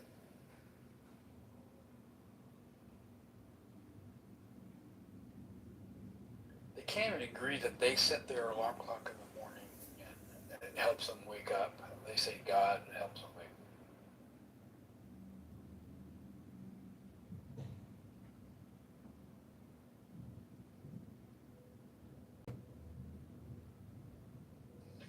That's funny.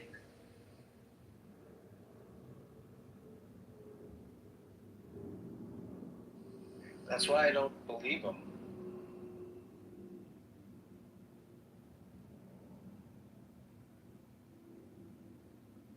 Because that is laughable, right? It's not like I'm laughing.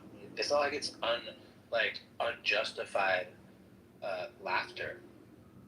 I mean, if someone said that to me with a straight face, I said, "So, do you have a smartphone?" And they're like, "Yeah." I'm like, "All right, cool. Do you ever use it to wake up in the morning?" "Yeah, I set my alarm sometimes." "Okay, cool. That's cool. So that's what wakes you up in the morning, right? Your alarm?" "Well, I mean, no, God wakes me up in the morning every morning." I'd be like, "Okay," and I'll just laugh, right? I don't know. I'd just be like, I don't know. It's just funny to me. Yeah, I've got a client that plays poker. He's on the spectrum. He's really intelligent. He counts cards and he wins quite often. And every time he comes in for a session, I ask him, "Hey, so how was poker?" "Oh, God willing, I'm winning. God willing this, God willing that." But then when he doesn't do great, I didn't do so great. He doesn't say anything. He doesn't say anything about God when he doesn't do that. Yeah, George Carlin said a skit like that about when in football. Oh, Jesus, thank Jesus. Jesus, according to them, Jesus is never defeated. Right, right. He only win.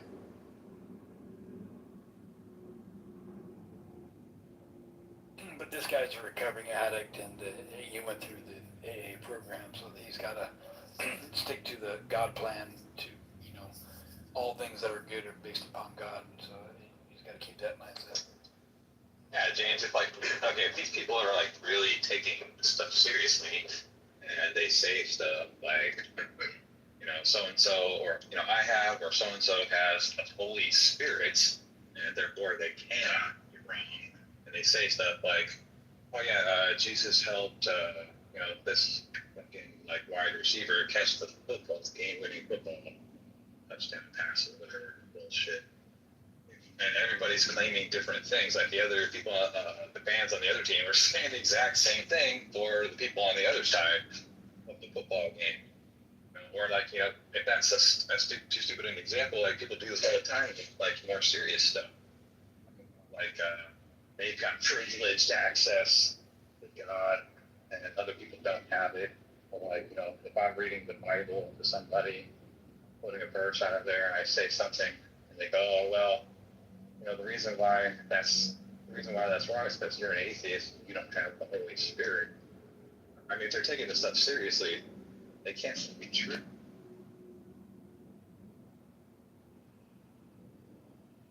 Diego, you say you see 7 dimensions a second.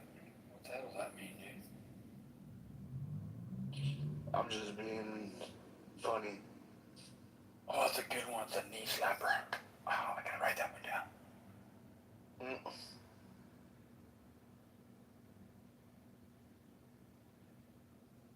JC, do you know, does AA allow people to use nature as their higher power for the program?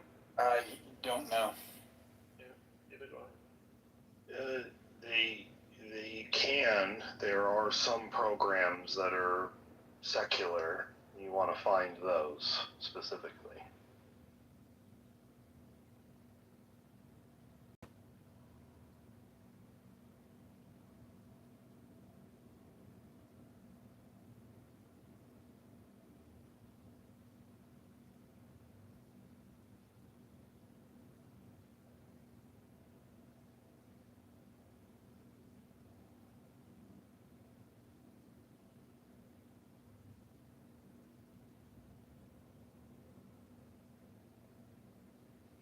So, I have a question for the atheists.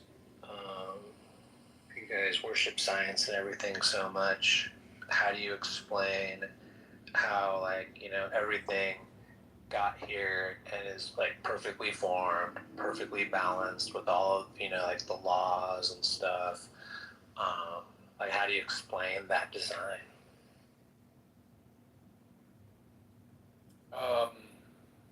Well, I don't know, why things exist. However, I don't attribute it to anything other than natural causes based on. So you don't know. The explanation. So you don't. Right. Yeah. Yeah, I could say I don't know. I got Okay. no problem saying that. Yeah, that's what I thought.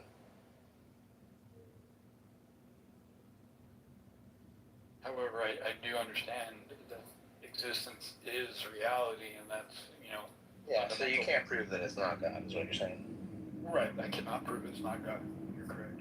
Yeah, that's why we know, because see, this is the problem with how you guys function, is that without the Holy Spirit, which obviously you lack, you can't really read the holy books in the proper manner. And I would just recommend like maybe starting there. Have you read the Bible, JCC? Bits and pieces.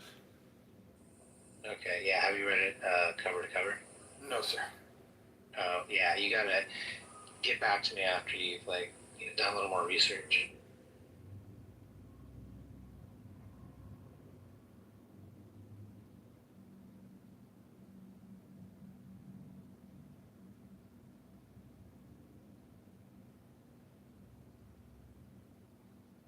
Why is the Bible so special? It's God's book. Who wrote it? Well, what do you mean by so when you say right, what do you mean?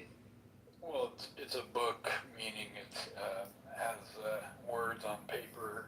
How those words on paper come about? See, so when you say come about, can you explain that? Yeah, like I can write a letter. You give me your address. I can send you an email, and that email comes about through the computer programming that sends the word processing program. I'm not a computer scientist, but it dictates it and it puts it into.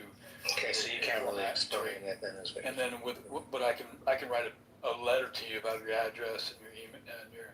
I have an envelope with a stamp. I can write you a letter, and it comes about through my cognitive ability to take what's in my thoughts in my head that I want to convey to you, and I can have my motor neurons move my hand in a way to where I'm trained how to either write in print or cursive and put down on paper through the ink of the pen that touches the paper, that gets put onto the paper, and I can mail it to you, and that's how it comes about. So the same way that letter gets written, the same way the Bible gets written. Okay, there you go. See, that's the answer. That's how it came about. So human beings wrote it. Well, yeah, human beings had to write it because of the medium within which it exists, right? So the essence of the message is only conveyed by animals, and humans are animals, and so God, he didn't necessarily speak. That's kind of like a symbolic term that a lot of Christians like to use. I don't personally. But what he did is and I can't explain the mechanism, kind of like some of the blank spots in your understanding of computers and technology and transference of information and things like that. I can't answer that for you right now. I'm not an expert. But what I can tell you is that because of God's inspiration, the hands of man did in fact write the letters that God wanted to communicate through. So yeah. All right, cool. Inspired. Yeah, so we agree. So far, by we're their on the beliefs. same- Yeah, we're on the same page so far, right? Yeah, cool. So to speak. Yeah. Yeah, so you agree with me so far. Yeah, inspiration is a wonderful thing. Yeah, so we agree. We agree. It's inspired. Yep. Yeah. Do you have any other questions? No, I'm good. About to go to work here in a minute. All right, well, I'll pray for you, JCC. And like I said, I recommend just picking that book up, looking through it, go cover to cover. Once you've educated yourself a little bit more, then maybe we can have more substantive type conversation. Right on, man. Will do.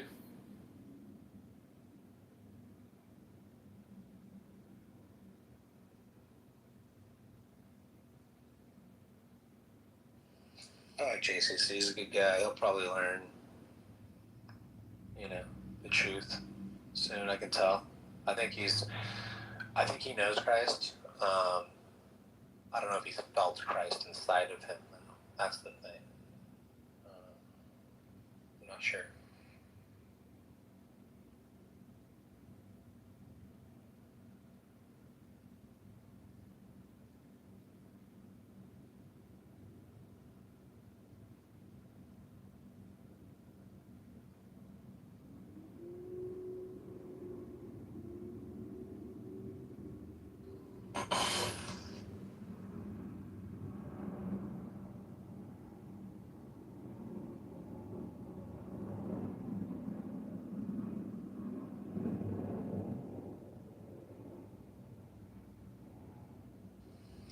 Okay, were you still a Muslim?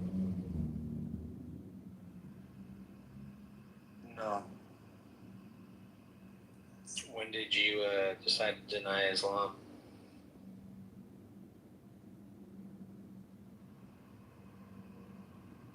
I'm not sure what you're speaking about. Do you accept Islam? I do not. When did you decide to deny Islam? I never denied Islam. Oh, okay. So you're on the fence right now? Yeah. Sure. You're not sure about Islam? It could be for you. Right. Okay, cool. So what are the strong points that you're considering of Islam that make it something you should consider? The strict adherence and applicable logic in its worldviews that have existed. So, like, I agree with things like how to treat women. I agree with things like what they expect out of families and how they're raised and culturally. There's certain things that I identify with from other cultures that I think are very valuable from a 2026 modernized experience. Right on.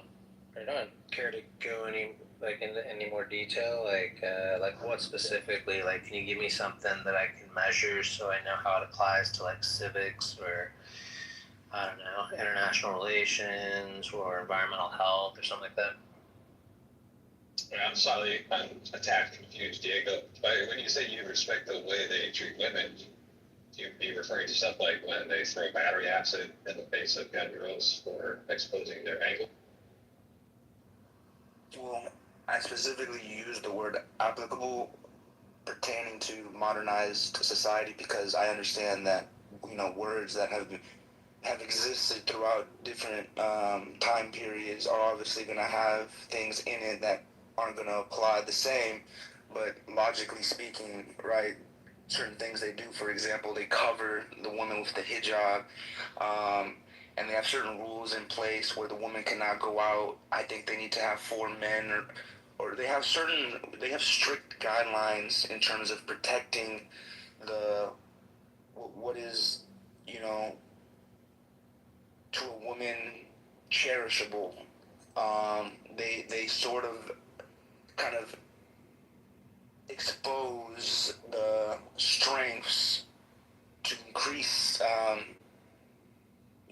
the things that make a woman valuable by protecting and providing and those certain things, even though in the sense, like in the Christian Bible, there's certain things like stoning a woman that obviously wouldn't apply to today's day and age, but the logic behind it, basically one does wrong, communally there will be repercussions because of said action. It's just to make sure a man doesn't get a boner, right? Let's just be simple about it. Yeah, I mean, in simple terms, you could say that. Very simply put, back then it may have been it may have been seen very differently, but how it applies today, from a logical standpoint, that's logic is still going to exist, even if it's not as dramatic as it was once.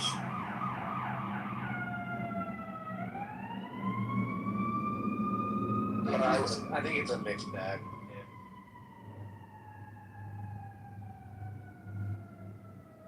What is about like throwing acid in a woman's face that makes her strong?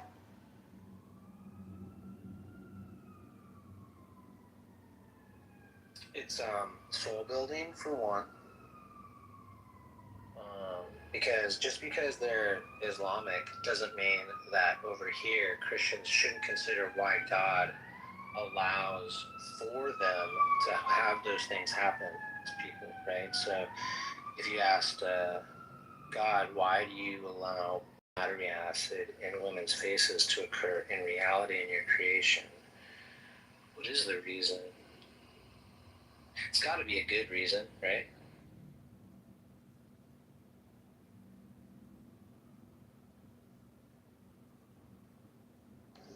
ever seen any photos of this, Diego?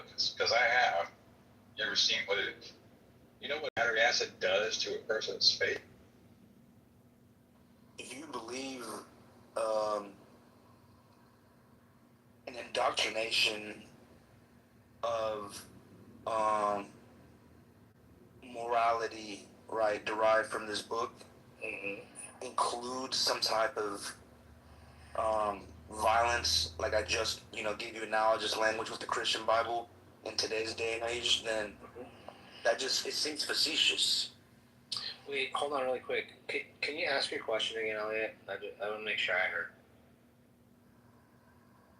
Oh, I was just wondering if Diego has ever seen what battery acid does to a person's face.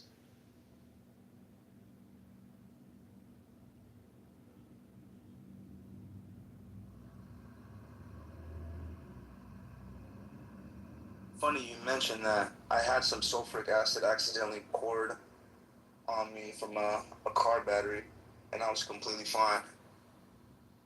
Okay, so the answer is yeah, no. It got in my eyes too. So you haven't seen it. That's all. The answer is just no, right? Well, I'm speaking from personal experience. Well, yeah, your personal experience based on the question asked, the answer would be no, right? Sure. Yeah, me too. Not to my recollection. I mean, maybe I have.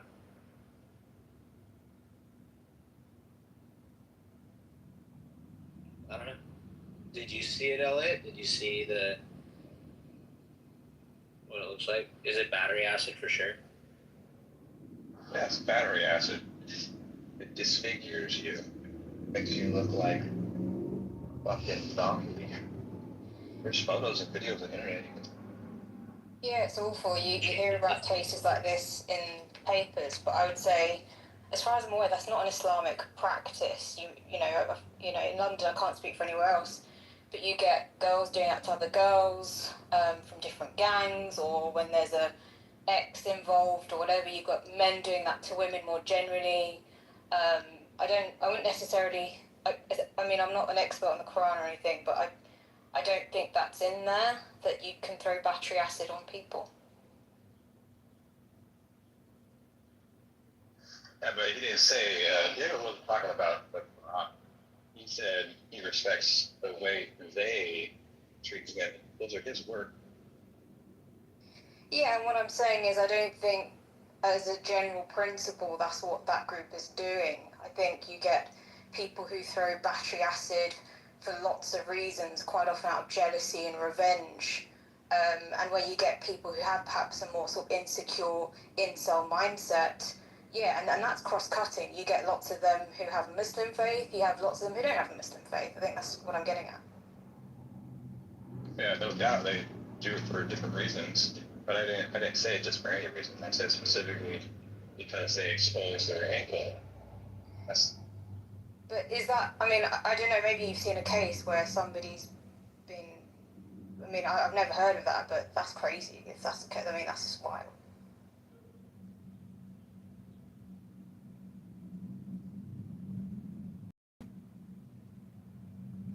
Yeah, it's like seeing those videos where a chick shows up in the driveway of some other chick, and the chick in the driveway already has a bat, but then she gets knocked out, and she grabs her hair, pummels this chick in her own driveway, and it was because of what, somebody said. And it's like, same kind of shit, right? Like, there's all different reasons that motivate people to act violently. Yeah, of course. I mean, I could draw the same conclusions. That let's take there's a black girl who attacks another black girl, and they both happen to be from Nigeria. Oh, that's what Nigerians do. No, I wouldn't. I'd say, okay, that's a horrible thing to happen. I want to try and what's the psychology behind it? What's the motivation? But I don't know if I'd say that is a rule for that group. Right.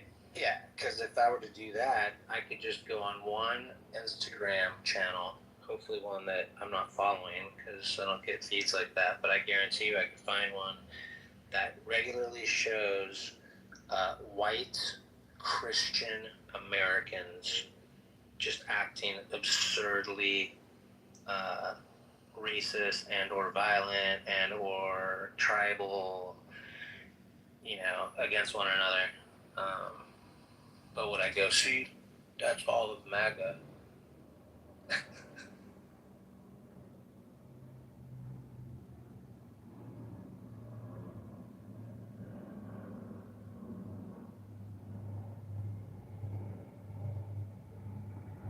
Yeah, it's crazy out there right now. Media has always been so fascinating to me since I could even remember paying attention and thinking about it.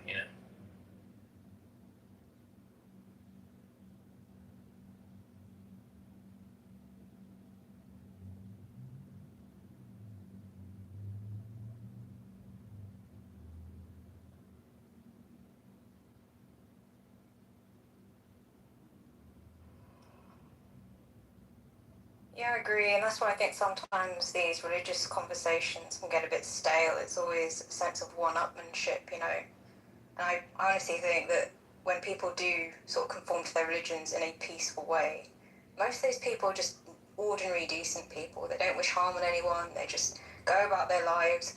90% of what you do is the same. You want to have a nice sense of home. You want to feel like you have some sort of purpose throughout the day. You want to have a sense of family, whether it be a partner, a family, just your friends, whatever. I think we get, I don't know, too caught up on this sort of, oh, that religion's worse than that one. And I think you're right in terms of, the media and how it sort of frames things. See, that's the interesting phenomenon too, right? Because that's secularism, is having multiple denominations and creeds and colors, all that stuff, and then getting along, respecting each other's private beliefs and faiths, as long as they don't overlap too hardcore in, community, social policy, and or law.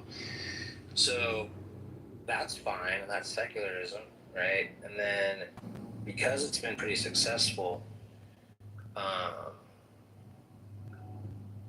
fights amongst each other are frowned upon. So how do you manage and regulate that? But then at the same time, it's to be expected, right? Because we are just human animals, and we have all these tribes that we are fostering and enabling and allowing to intermingle and coexist and be together at large scale. And then we tout, oh wow, how wonderful is it that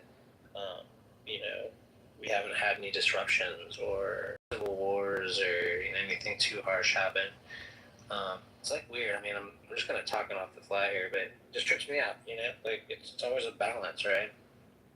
Yeah, and I think the shifting social context also has an impact on what you see as a tribe, right? So before, I think it was much more literal. It'd be on your geography and on the colour of your skin. But that's not allowed anymore. That's a very ugly thing to do. Generally speaking, it's frowned upon. So it has shifted, and now you're seeing it more with people's politics. I think that's always been there, but it's definitely come to the forefront where people will feel so strongly they'll cut people off. I don't think they were quite so strong before. Even neurodiversity, that's another really popular sort of tribal grouping now, and obviously LGBT's been around for a while too, and it's strange. We always have this need to have a tribe that acts that we use to virtue signal with. I find that interesting because that's ultimately what people are trying to do here. Their identity, they feel seen, they feel that they're special, and somehow they need to get that out there to the world. And it's I don't understand why people. Yeah, everyone is unique, but we don't always need to feel special all the time and have people recognize that. Yeah, it sounds like it, to me, it dilutes it anyway, if you have that as your mantra, I'm so unique, let me tell you all about it and show you all these other people that think like me too, or something. I don't know. It's weird. Agree. So when I hear people on here talking about people being, oh, you're such a normie, it's just oh, really? That's the personality you're adopting? I remember that being popular when people were in secondary school, trying to prove that they're otherworldly and a bit sort of out there and a bit sort of misunderstood. It's that's not a personality. That's just being an ass. Or, if they're not an ass, and I felt out of system, always kind of stood back and questioned from the perimeter of the room at the party when I was 5, like whatever, but I'm not an introvert, turns out. Like you could, there's all these different variances of this shit. Yeah, it's crazy. There's a lot. I think human minds are super powerful. I'm always like, and they're so powerful that it scares me.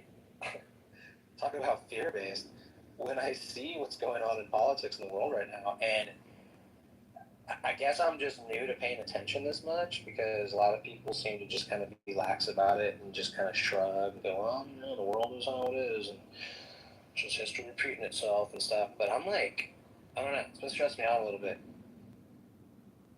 Yeah, but I think that's over time because we've been encouraged to always express ourselves verbally rather than process and actually drive change for ourselves. And I think that's really frustrating. So we will just sit on the sidelines and be like, oh yeah, that's just political drama, rather than doing what we can from the grassroots, which is actually more than people think.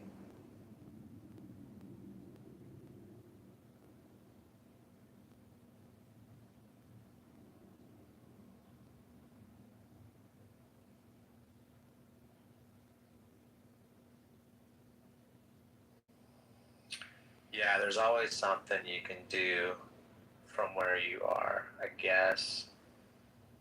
Unless you're shackled or confined on a flat concrete surface, a bunch of right angles around you.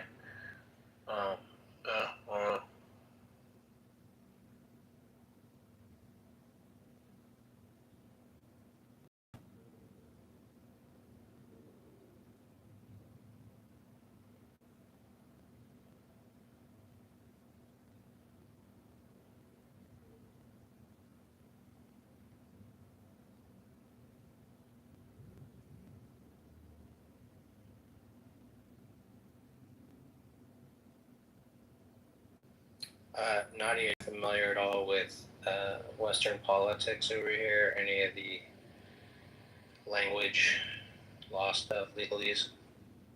Probably not. Go ahead. Just like the policy. So, interestingly, Israel's level of like threat based on our own, whatever system we use is like threat levels. Say it's like, green, yellow, orange, red, or whatever. It just increased like within the last couple of months, and then or a few maybe. And at the same time, we're also processing this NDAA Section 219. It used to be Section 224, which blends Israel's military with the United States military on multiple levels: intelligence sharing, weapons building, contracting, access, distribution, everything. So much shit. So those are two contradictory moves, in my opinion. And what it makes me suspect is that it was rushed, because I think they were gonna do the 219, 224 thing. Originally it came out as 224, and then it shifted to 219 in the last few weeks, actually, which is strange to me as well. So all that movement makes me a little skeptical and causes me to think there's like some protocol triage that they're doing on that particular official declaration, simply because obviously if we're that close and no one even gets that, and then simultaneously that threat increased, that just makes no sense to me. Makes no sense. Now, anyone who's more educated on this can let me know.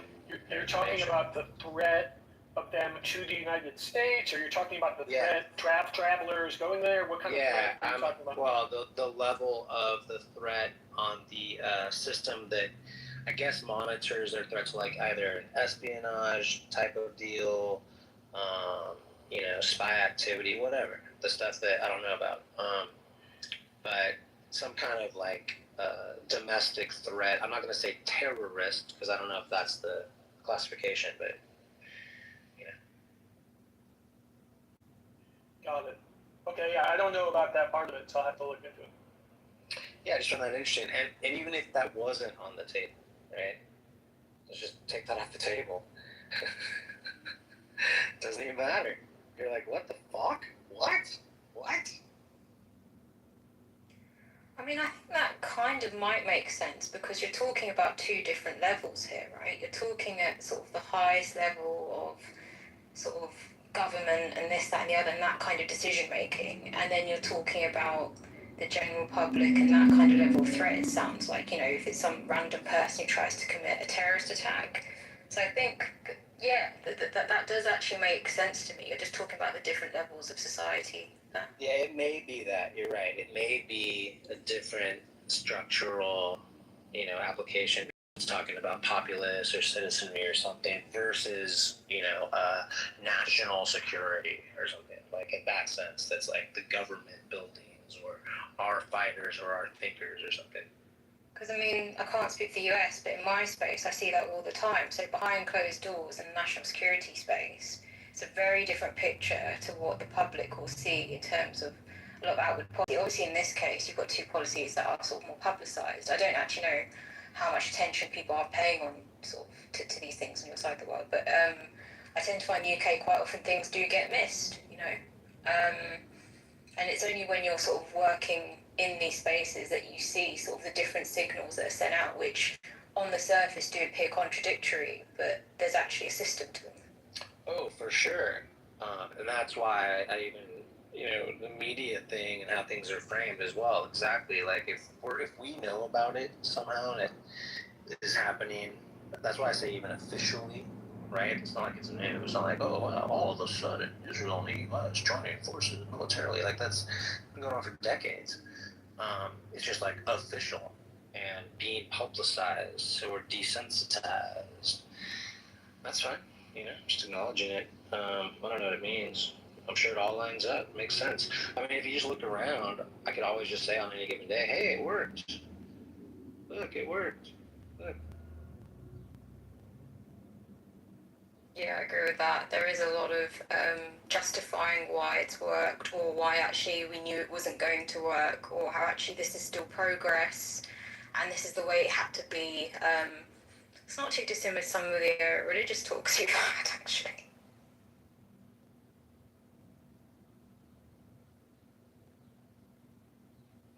Yeah, I mean, I just find those two items, let's just say I restricted it to my immediate influence. Okay, so let me look at my immediate influence. Well, what are my resources? Well, let me go to the library. I'm going to look through the card catalog, and then I might get on this newfangled computer thing they got over here.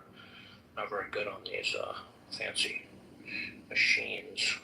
Lexus Nexus, it's called. Okay, like, what am I going to do here, right? I'm going to get online, I'm going to research some fucking experts, I'm going to get funneled into some fucking algorithms, I'm going to get some information, I'm going to try hard to break the algorithms, I'm going to get outside, I'm going to talk to friends, whatever my information streams are, I'm going to try to gain information. So it just amazes me, like, a lot of this right now, I'm like, I'm not working too hard, and it is factual. It's not like it's all the facts, but the things that I'm like honing in on that I think are of concern are happening. Like it's just like fucking factual. It's crazy. And even that process though of researching a topic or whatever, like if you there's a balance between looking at the whole system and trying to pinpoint an issue. And I tend to find people fall more on the side where they overly pinpoint an issue and then they're actually missing what the driving forces are because they're trying to isolate this one phenomena that's happening. But when you try and then sort of plug it back into the system, it can be so difficult to disentangle what's actually going on. It's a minefield. Yeah, that's why I'm very open to never claiming expertise, nor being all the way in on any, hardcore belief track, except for certain things, obviously, that I will say, hey, based on what we know as humans and our, sense perception and how we catalog things, it's a fucking fact, right? I'm fine saying things are for real, but yeah, I don't think we know shit.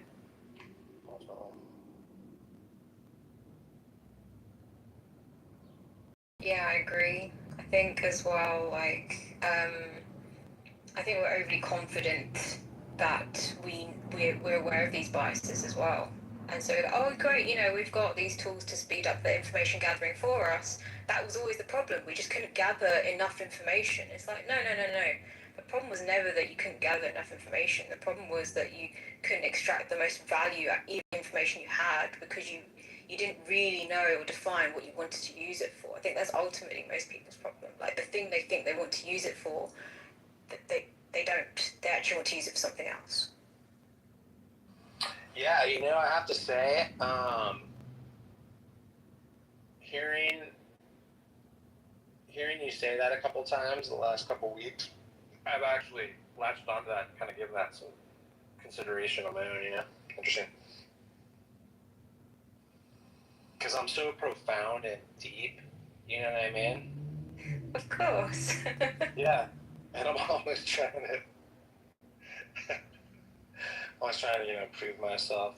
But no, it has. It's like I've thought of that concept and have it obviously apply to me because I'm self-centered and an egomaniac. I thought about that and gone, where are you directing your energies? What are you trying to achieve? This is great. This is awesome. Is it being utilized properly? Could you enhance that to a better end,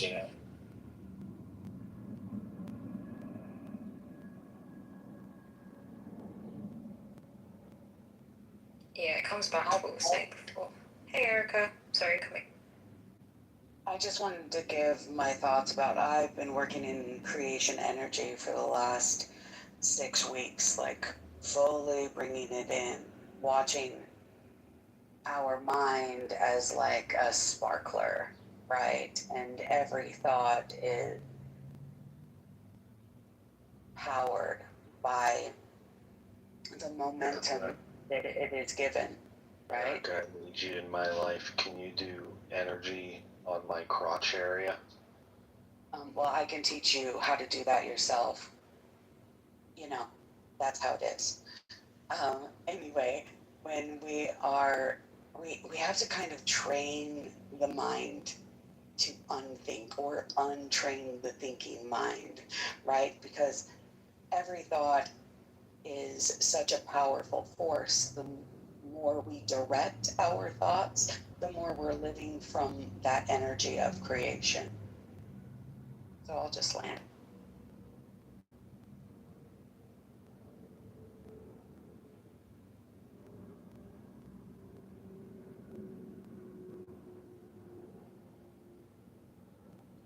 What's an interesting one is thinking about how sharks have been around longer than trees. I always find that interesting to throw out to like the theist community and see how they deal with that. Because it really gives you some perspective, I'll just go back to the creationism thing. Funguses were before trees, I think, as well. What were?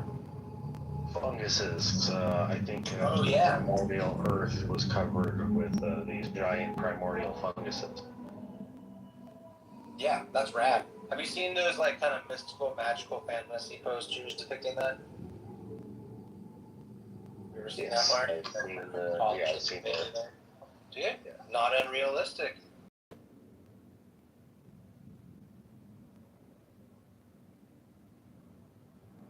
Speaking of evolution and abiogenesis, there was actually a really interesting development last year in abiogenesis where forever they were saying that one of the steps they thought was the meteor impact because they knew that the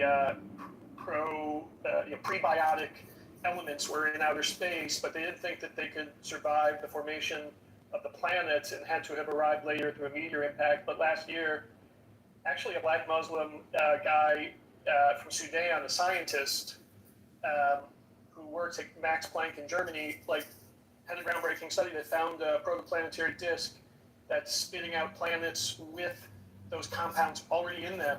So the whole meteor impact thing, gets removed from from the equation. Yeah.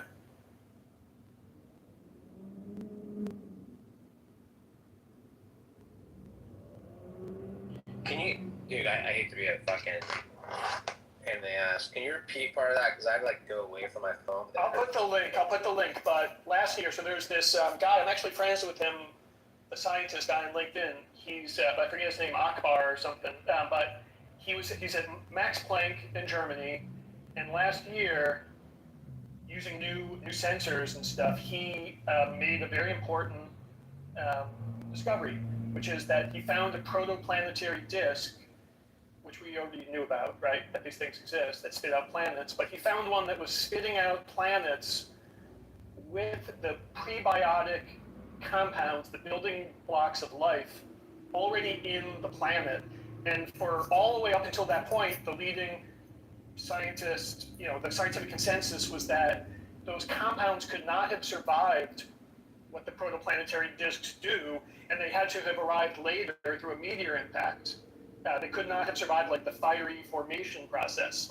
But now it was shown that it is actually happening right now. There's a protoplanetary disk that's spitting out planets with those compounds in it right now that he found with the new sensor. I'll put a link in the chat. I have to find those studies. That's crazy. That is freaking like that, like just like that. Boom. Then you have to shift. Well, because abiogenesis is like this whole sequence of events, right? And some of which we have really good ideas about, and others we don't, right? I think that's a fair analysis of it. But anytime that it can become more radically simplified like that, it's a great step for sure.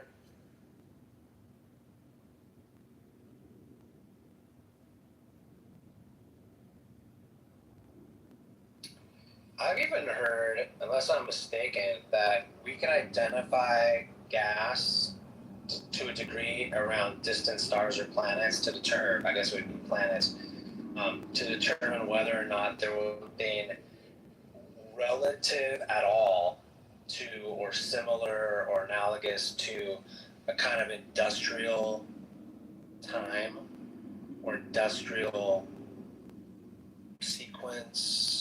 Yeah, a lot of what they do is sense for like emissions, basically.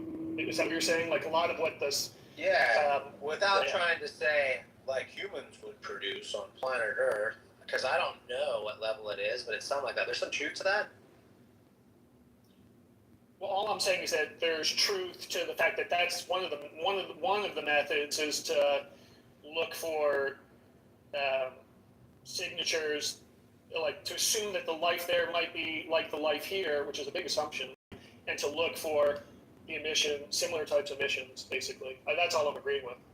Which could be just from that point of view, like not even anything that they've constructed, or talking...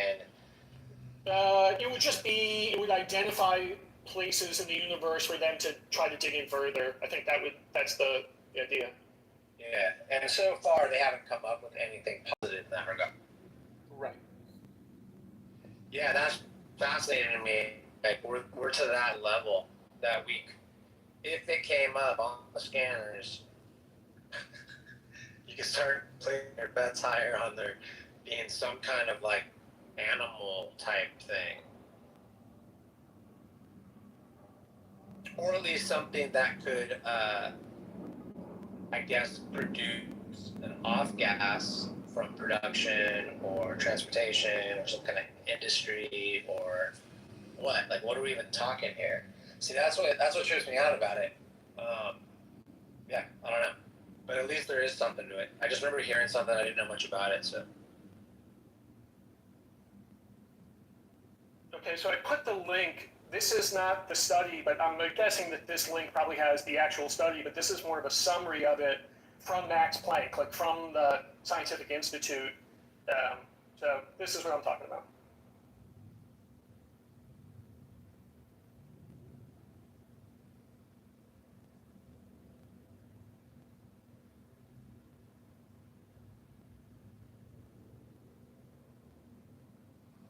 That's the protoplanetary disk,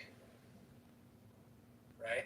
Yeah, like we already knew that planets are formed by these disks that are around young stars, basically, and that's how planets are formed in the universe. So that's been understood for a long time, but the advancement was a new type of sensor allowed this guy to actually find one to kind of disprove a previous theory. The previous theory was that there's no way that what those protoplanetary disks do, it's so hot, that process, that these prebiotic compounds couldn't survive that.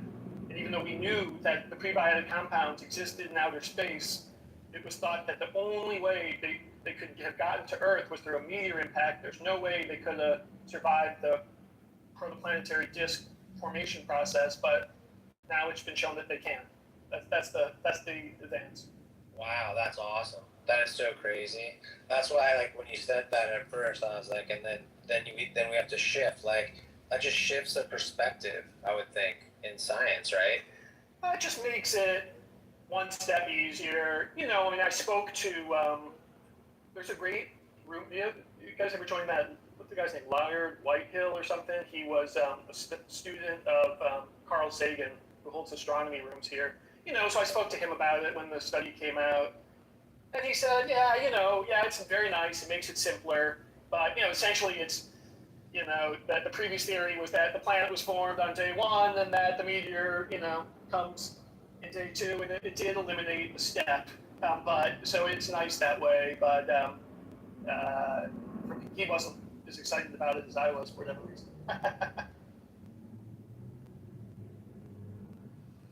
So it just confirmed that, like, because that's still crazy, though. Yeah, I don't know enough about that stuff, but just even hearing you say it made me think it was pretty profound. So I guess I'm impressed, you know? Yeah, I thought it was a cool development, because indeed, you know, there's any way that we can simplify the abiogenesis story or you know, tighten it up with evidence, you know, the better. So this was, to me, important. Yes. Yeah, it kind of just confirmed already what the pathway was going toward a little bit better. That's pretty good. Right.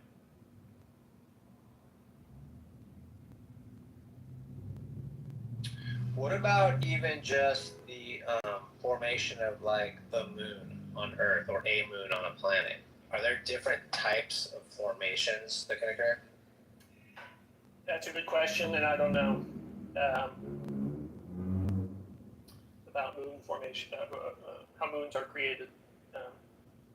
But I really recommend this guy Whitehall. He's very old, but he opens rooms kind of late at night, East Coast, U.S. And like I said, he was like a PhD. Carl Sagan was his PhD advisor, and he's a really good guy. Yeah, Dr. Laird. Yeah. He's an astrophysicist, though. He's not an origins of planet research. True, absolutely. So my discussion about this study with him was in the context of that, not really about abiogenesis dive.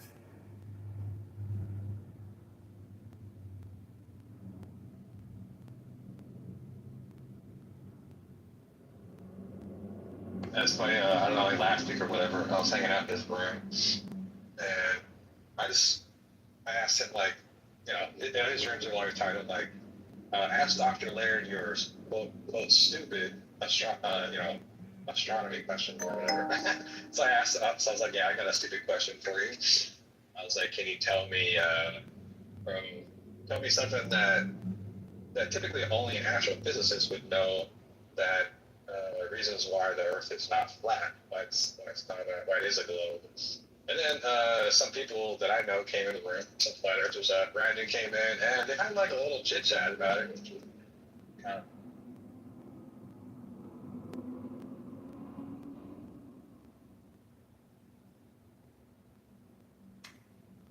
Yeah, Dr. Laird has a lot of energy. He's, you know, for a guy his age, is amazing.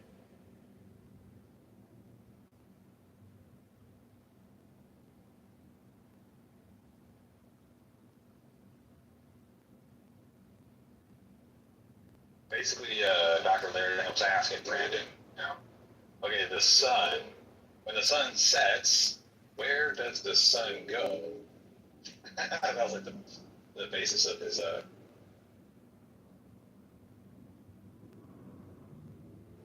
Well, I mean, it's kind of the position that they have complaints about consensus in science, yet can't necessarily provide any facts about the flat.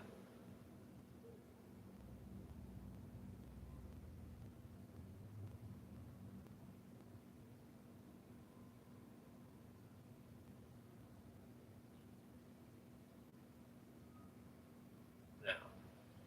Right? They can't, then they go somewhere else, they want to fight me. Like I'm the jerk. And I just think that's an interesting thing. Like, what are they even picturing in their heads? I don't get it.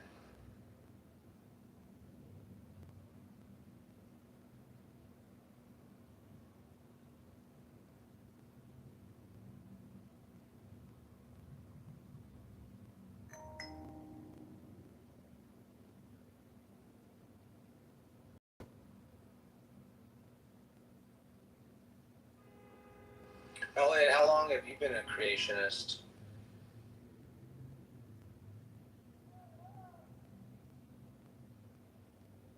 When you're talking to me, creationist, I was never a creation.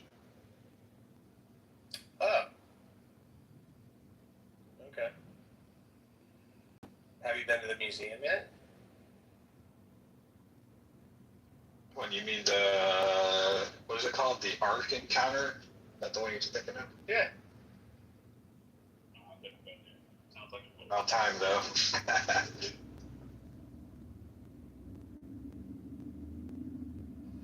You might be, you might find yourself pleasantly surprised. Pleasantly surprised.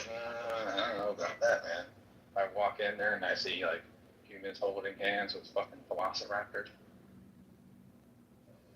You could go in and have, like, the best pulled pork sandwich you've ever freaking had in your life and walk out with a pound of thick cut bacon for $5 a pound.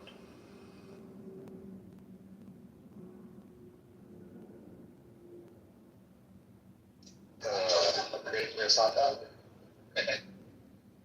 I'd be pleasantly surprised if that were the case, but I doubt that's going to happen. I don't know, man. I don't get it. That's a lot of money, you know, and it seems irresponsible. It just seems like it keeps things goopy.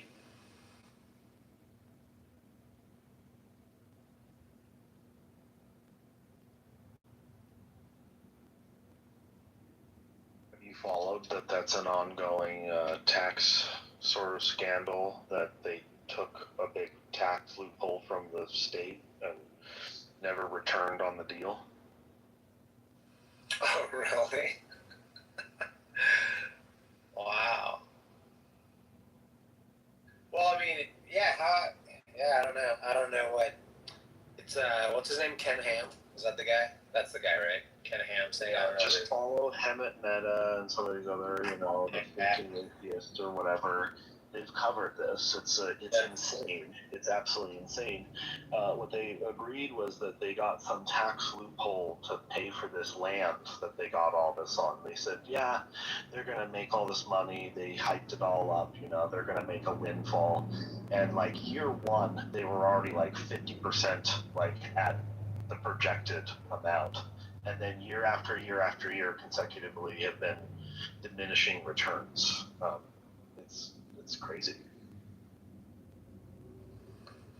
Yeah, and I mean, some people, like, it's just, what's weird to me is, like, even in movies and TV shows forever, since I was a little kid, I've seen people make fun of Christianity, right? Like, it's been, like, the butt of jokes forever, which is just so amazing to me. And then you grow up and you're an adult, and then you look at everything and you're like, what the fuck? Like, how does this even get this far, right? Because it sounds like they just did what they wanted to do. They built this dumb thing. They're miseducating people. They're taking advantage of people, pushing a dumb agenda that's based on LARP and fiction. And then they hit a wall, you know? I'm like, damn, it's a fucking weird story.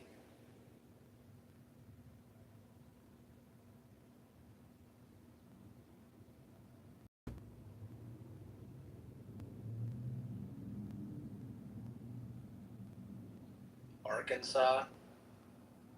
Well, then I followed the Ken Ham and Bill Nye debate, if you ever followed that. On YouTube? Oh, well, no, it was a big thing. This was like right around the time like I was starting to change my beliefs and starting to become more of like an open thinker. I didn't have to be constrained about all the previous like beliefs that my family and people around me had taught me or whatever. And there was a debate between Ken Ham, the guy, and it was all a big promotion, of course, just to make his museum and everything far more. And the side of the community said don't debate him because like what was the whole point of the debate? But yet he still did. And Bill Nye, it was like a big thing. It was like 10 years or so, or 12 years or so ago now. Like Bill Nye went and like debated Ken Ham officially on stage, and it would go about as you'd expect it to go. So Yeah, I just don't understand. Right? Like, you could say, don't platform these guys, but then that would be, not in the spirit of the society agreement, I guess. And then you watch these clowns, you're like, dude, all these people believe these people, and like, just, I don't know. I don't get it, man.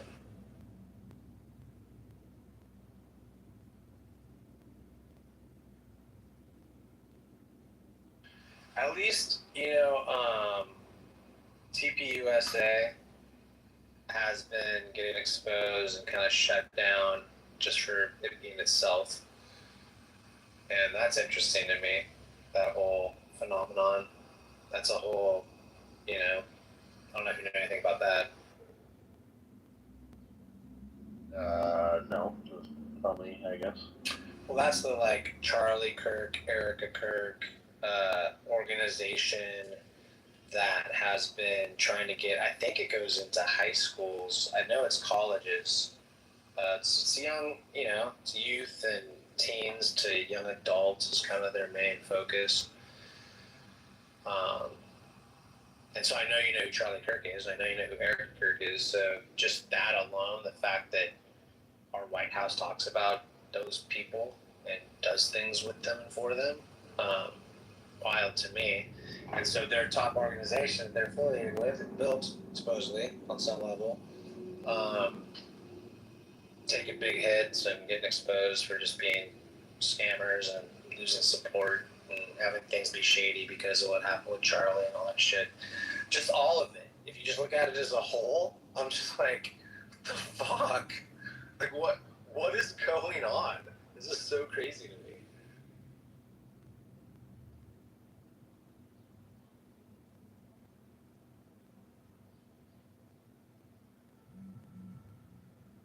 And then, do you know who Dennis Prager is?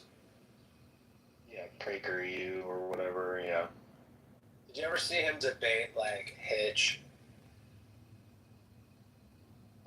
Yeah, I've seen him several times. Yeah, I know of a few of these guys, yeah. Mm-hmm. Yeah, so see, you have more of a scope of understanding of how Dennis Prager rolls than a lot of people would if they just crossed PragerU and saw some video that does not feature Dennis Prager at all. And it's just like some,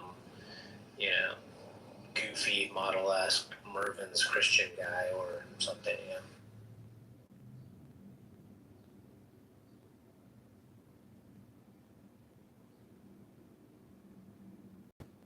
Yeah, kind of the same vibe. That's the same vibe. That's TPUSA. It's like PragerU. Same kind of shit. Well, there are all these crazy Christian nationalists that are running things, so. Do you believe that to be the case? Yeah, a variety of people who are in power that were just waiting, who are now, in the White House, yeah.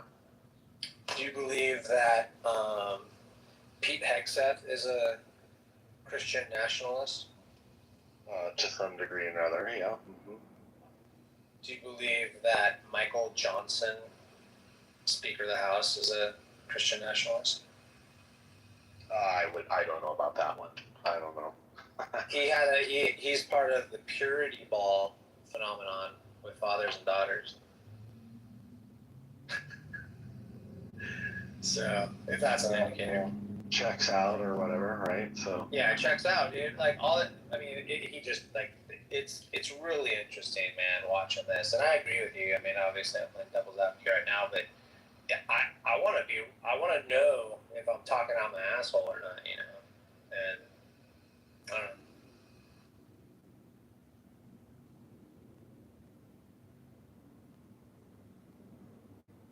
Yeah, it's kind of crazy. And that whole thing that I told you guys about earlier, that 219 clash, yeah, it's just a contradiction at face value in media to me. That at its like, at the least, it's at least that, and that's concerning.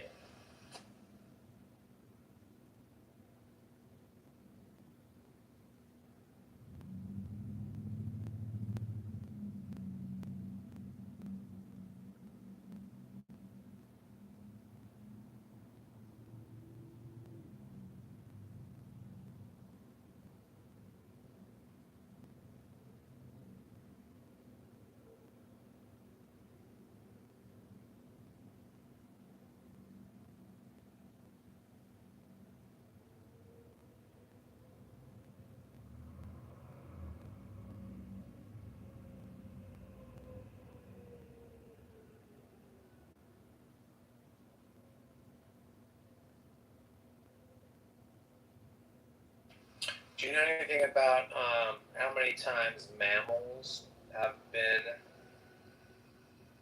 to and or fro the land and back, Mark? Or anyone?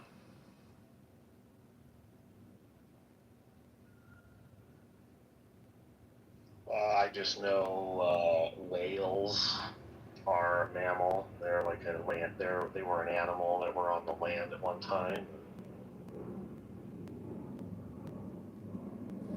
Right. And then that process or cycle has occurred multiple times. And I think they have it to, like it's happened at least like 4 or 5 times. I think they might even have it in up to upwards of 7.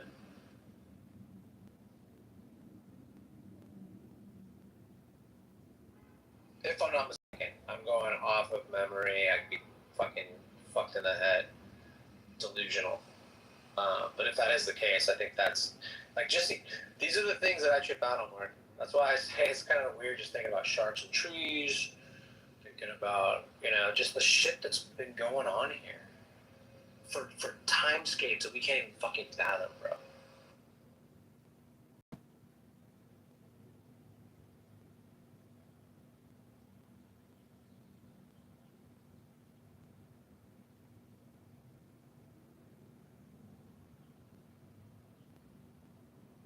Yeah, well, you know, I try to wrap my mind around it. They try to, you know, there's ways of visualizing these sort of things.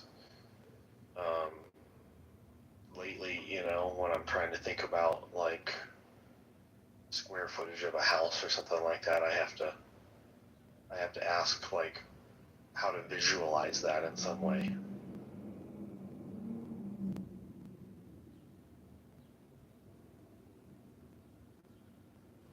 Yeah, that's sometimes the most difficult part is figuring out like how, yeah, trying to go, okay, how do I conceptualize this? What's the best approach? What should I be focusing on? All that shit.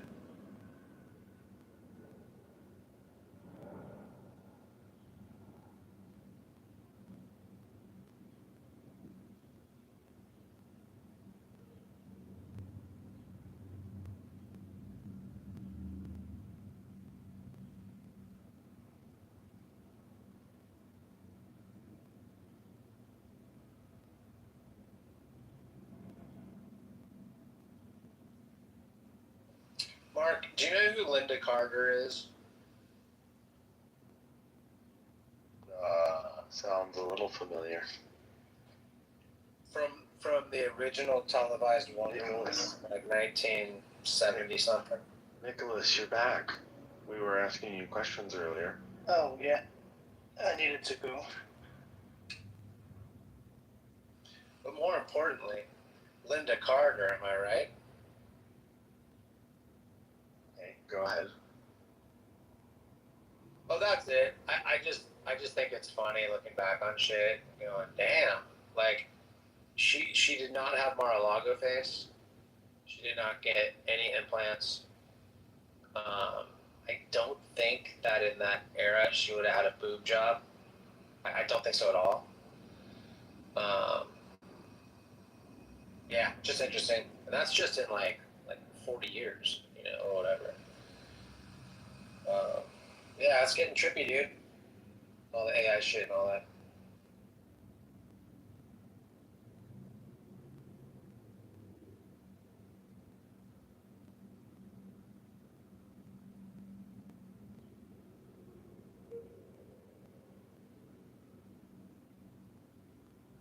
Nicholas, you still there?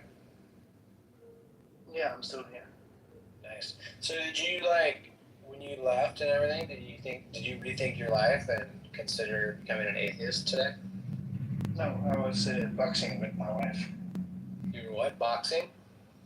Yeah. Oh, nice. Do you guys train together? Yeah. Sweet. Were you guys just light sparring, kind of tapping and stuff? No, I was just holding pads for her. Oh, cool. Right on. Nice, dude. So with regards to the God thing, what was the convincing? Is there anything you share that you think would be convincing to us, or is it just personal? I mean, I don't necessarily think anything would convince you guys. Oh, that's interesting because. But that would just be an assumption, right? Well, here, look, you're a Christian, so you already believe in God, and I think that you could be convinced that there's actually 17 gods. I'm not so sure. Why not? You already believe in one. Yeah, but I only believe in one truth and in one light. Well, look, you think it'd be more of a task to convince me that there's 17 gods, or you? I think you. Why? Because I already experienced one God. Right. And that one God is truth. So what you're saying is that, no, actually, Nicholas, there's existing 17 truth, and those truths are not the same. And that just seems Well, yeah, but that's where you're mistaken. You stopped at one truth, and you were wrong in your beliefs. The fact of the matter is that there's 17 truths. Yeah, I could be wrong, but I don't even understand what you're saying there. Well, I'm just showing that, I don't see what would be convincing to you for a special reason if it couldn't be accessible to me. It just gets back to what your God can and cannot do.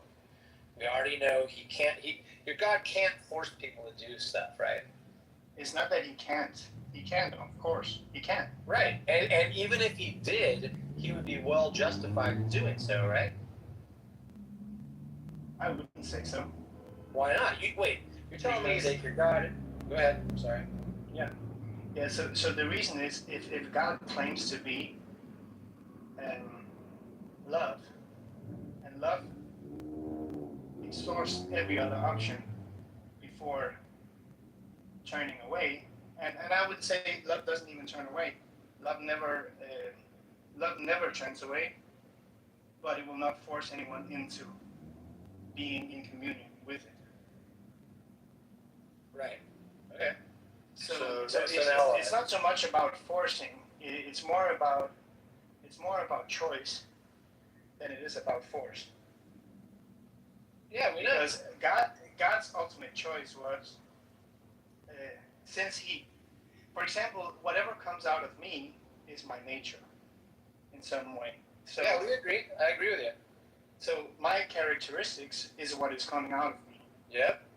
So if God is what he claims to be and what I experienced, love, absolute love, I cannot see that God could be forcing anyone. It's not that Yeah, I know. do it, Yeah, God doesn't but force people to do it's stuff, it's right? just a weird question based on my belief about God. Well, look, I'm just saying, like, it's not, you already agree that God can force people if he wants to, right? Yeah, but I would frame the question differently. But what? No. There is no question. There's no question. There's no debate. God can force people if he wants to, right? I'm kind of torn on that one. I don't see how you could, because earlier you seemed to say that, and now it sounds like you just don't like how it sounds. Yeah, I don't like how it sounds, and therefore I change it. But why? Why don't you like how it sounds? Because it's not wrong. It's why it's not wrong. But Nicholas, this God that is pure love, does he have any other qualities or characteristics? Like, is he the omni God or not? I mean, since love goes everywhere, he goes everywhere. So even to the darkest place, God is there because love goes everywhere. That's how his omnipresence works. Sounds like work is like. How's that work with like the 2010 Haiti earthquake? Are you saying God's love was there? So 200,000 people. So in the same way, the story about the Good Samaritan. So we have these people who believe in God. They just walk by this guy who needs help, and then we have another guy who is just controversial by himself, being there. A Samaritan, he helps the guy, and he's willing to get dirt on himself, blood on himself, whatever he needs, and he gives everything he has to that guy, which he doesn't even know. He doesn't speak about doctrine. He doesn't speak about believing in this and that. He just helps the person before anything else. So he doesn't even say so it's your own fault you're laying here. He doesn't teach him anything. He helps him before anything else. And I think that kind of love transforms people more than just helping, than just speaking to people, like motivating people to do something different. I think love transforms more than anything else. This is part of kind of like the assessment we were doing earlier, and Elliot was leading the dissertation. He had some studies that we were going over with regard to the psychology of Christianity. I think that's when you weren't, like, you were gone for a while. We thought you were there, and you were just unmute. But it's this falls in line with what that study was showing. It's interesting.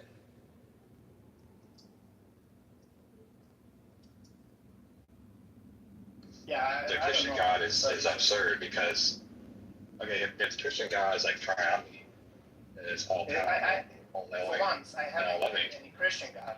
I haven't claimed any Christian God because I don't even know what you mean by Christian God. I just think that's a triune God. Yeah, but triune God doesn't mean anything if you don't. No, I didn't say triune. I said Are you a Christian? Triomni. Not triune. Triomni. Yeah, but triomni doesn't mean shit. It does mean something. It means God is all powerful, all knowing, and all loving, or perfectly good. Yeah, but how do you come up with that concept? Why is that? That's what the Christian God is. Classical theist. So based on your interpretation about what a Christian is, he has to believe in those three. Well, was that I just have to believe that God is love. No, I just say that. Is your God Yahweh? Yes. But the Bible, right? Yeah, but of again, the Bible? Yahweh is a name. Wait, hold on. Anybody Is can your claim. God the one in the Torah? Is that your God? Yeah. So my God is the one. Okay, hold on, really quick. I just have one follow-up question. It's really quick. I just want to make sure I'm talking about the same God. So, and so, is your God jealous? My God is the one Jesus revealed on the cross. Is it jealous? So the best revelation we have about God is Jesus. Is your God jealous on the cross. Yeah, is he jealous? So you don't know. So you don't know he's jealous. I know exactly what you mean. Well, then Because just you're answer the referring to a question. reference in the Old Testament. Just answer the question. I am answering your question, but you refuse to. Okay, here, I'll mute up while you answer yes or no. No.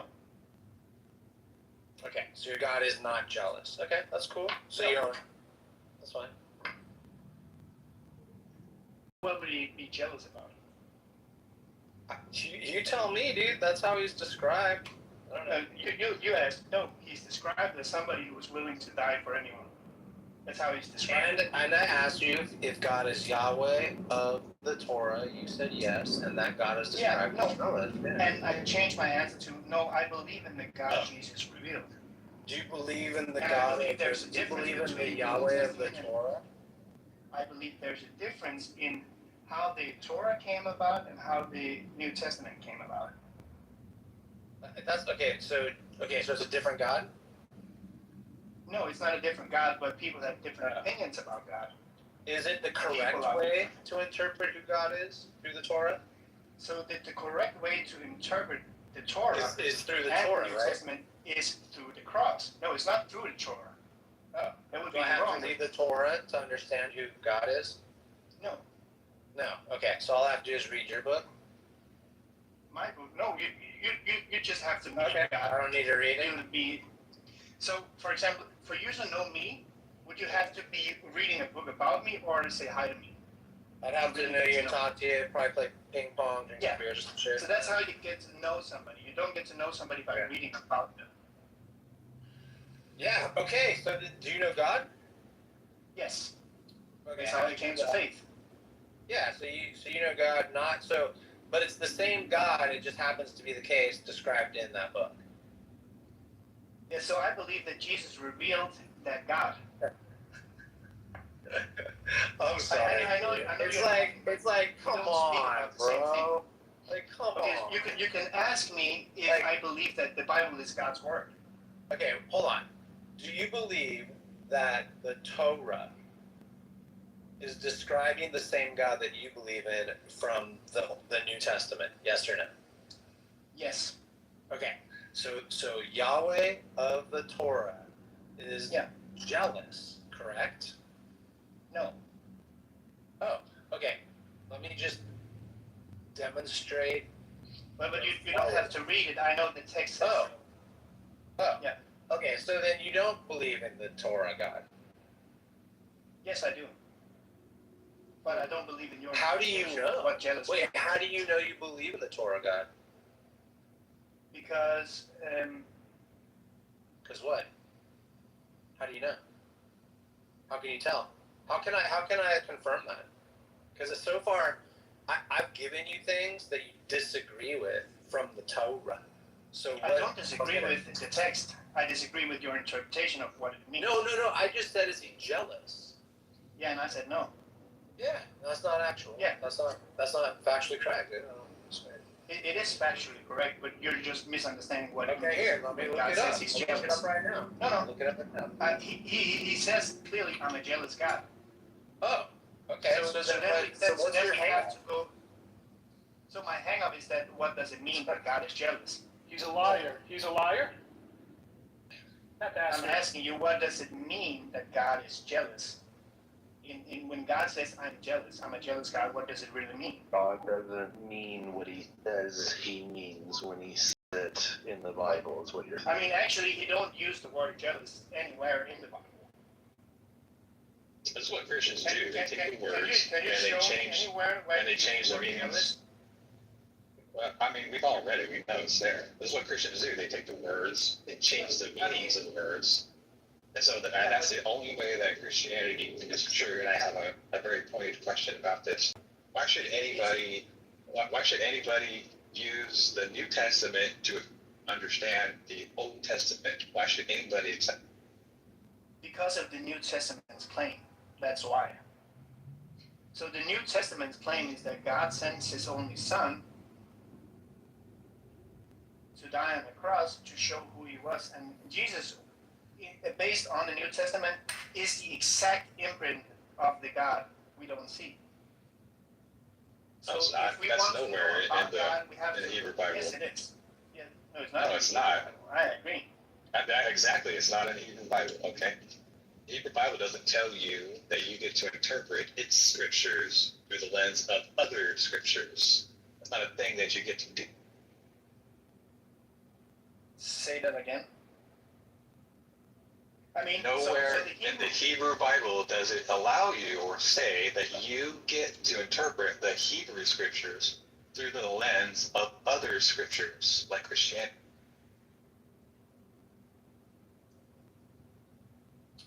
Yeah, I know you're saying that. It was done by a God that is pure love, but I guess he lied to us out of love then. No. I mean, it's fine you want to, like, you try to, like, strawman me in some way, because you're speaking about a God I don't even say I believe in.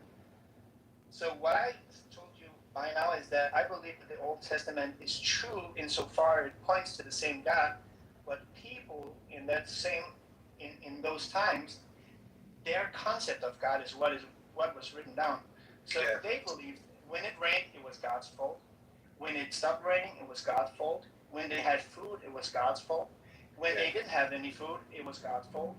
When they died in a war, it was because of God didn't let them win. And when they lost, and when they won, it was because God told them. But when they were loved, that was for sure God's fault, right? In reality, right? No. So the thing is that the Old Testament. No, listen. The Old Testament had a story about a man who broke away from God. Right? That's how it started. Okay. Based on the Bible. The Job story. So insofar Is it Job? that no, we're talking about. Oh, that's the first book, isn't it? No. Yes, it is. Job is the oldest book. But it's the oldest. It's the first. Yeah, it's the oldest book. So Job comes before creation. No, Job is the oldest book written. It was written Okay, before so you're Genesis. saying that the story of Job is older than the story of creation. Yes. Okay, that's fine. At least as far I as don't it's see being how that works documented. Yeah. Yeah, I know that. It's dated earlier, Nicholas. Well, and I could get super technical and go no, because there's a lot of creation stories. So there's creation stories before that. So whatever. Yeah, but when somebody talks about a creation story, usually they go to before there was a creation, right? Are you talking about like when the angels? Do you believe there's a war in heaven? I don't know. Do you believe Lucifer's an angel? Yeah. You do? Okay. So did he live before the humans lived? Actually, I don't know. You don't know. All right, now that's good. I don't know. Let's figure it out together. Do you believe I don't think. Do you believe that Lucifer was present in the? Do you believe that Lucifer was present in the Garden of Eden? I don't know. It doesn't say You so. don't know. Okay. All right, that's fair. So what I do believe is that man turned away from God by not putting by putting trust in somebody else than God, and therefore they were. When was that? Shame in the garden. Oh, okay. All right. So he is going to tell us some stuff. Okay. So what? That never happened. There never was. There's no Adam. There's no Eve. Okay, that's not how species arise. Species arise as a population over time. As a population, species don't arise from a single mating pair. That's false, Nicholas. The other thing too is when you say like, and this is probably no. I have a way more impactful thing to say right now. I don't believe in it. Okay, well then, why are you talking about Adam and Eve at all? Because I think Adam. Okay, well, yeah, then we both agree that it's false. Yeah, it's a story, but it's not true. Yeah. The other thing I was going to say though, that I wanted to say, Nicholas, just hold on a second, dude. The other thing that I wanted to say, and this is probably the thing that I hate the most about organized religion. Okay, organized religion like Christianity and Islam, and to a lesser extent Judaism, but in particular Christianity. Christianity teaches you, it trains you, the Christian, to doubt yourself, to not trust yourself, to not believe in yourself, to think that you are less than, you are a sinner, you are weak, you are nothing, you are a fucking ant to be squashed. You are not deserving, you are not worthy, you are not valuable. That's what Christianity teaches you, Nicholas, and that is a vile and pernicious. If that's your understanding of Christianity, I cannot take it away from you, but that's not how I see it. So again, okay, well you're not gonna disagree. Christianity. I didn't. Yeah, Christianity. but again, you're okay. So let's just get back to the Garden of Eden. You believe that is symbolic? It's just symbolic, right? So the reason why I went to the creation story is because he talked about John being the oldest book. Yeah, but all you have to and do then is it's symbolic, and then expect. Oh my goodness. I mean, it's fine if you don't want to understand. Yeah, it's fine if you don't want to answer the question asked. So what was the question asked? Do you believe, yes or no, that the story of the Garden of Eden with Adam and Eve and the serpent and all that stuff is symbolic?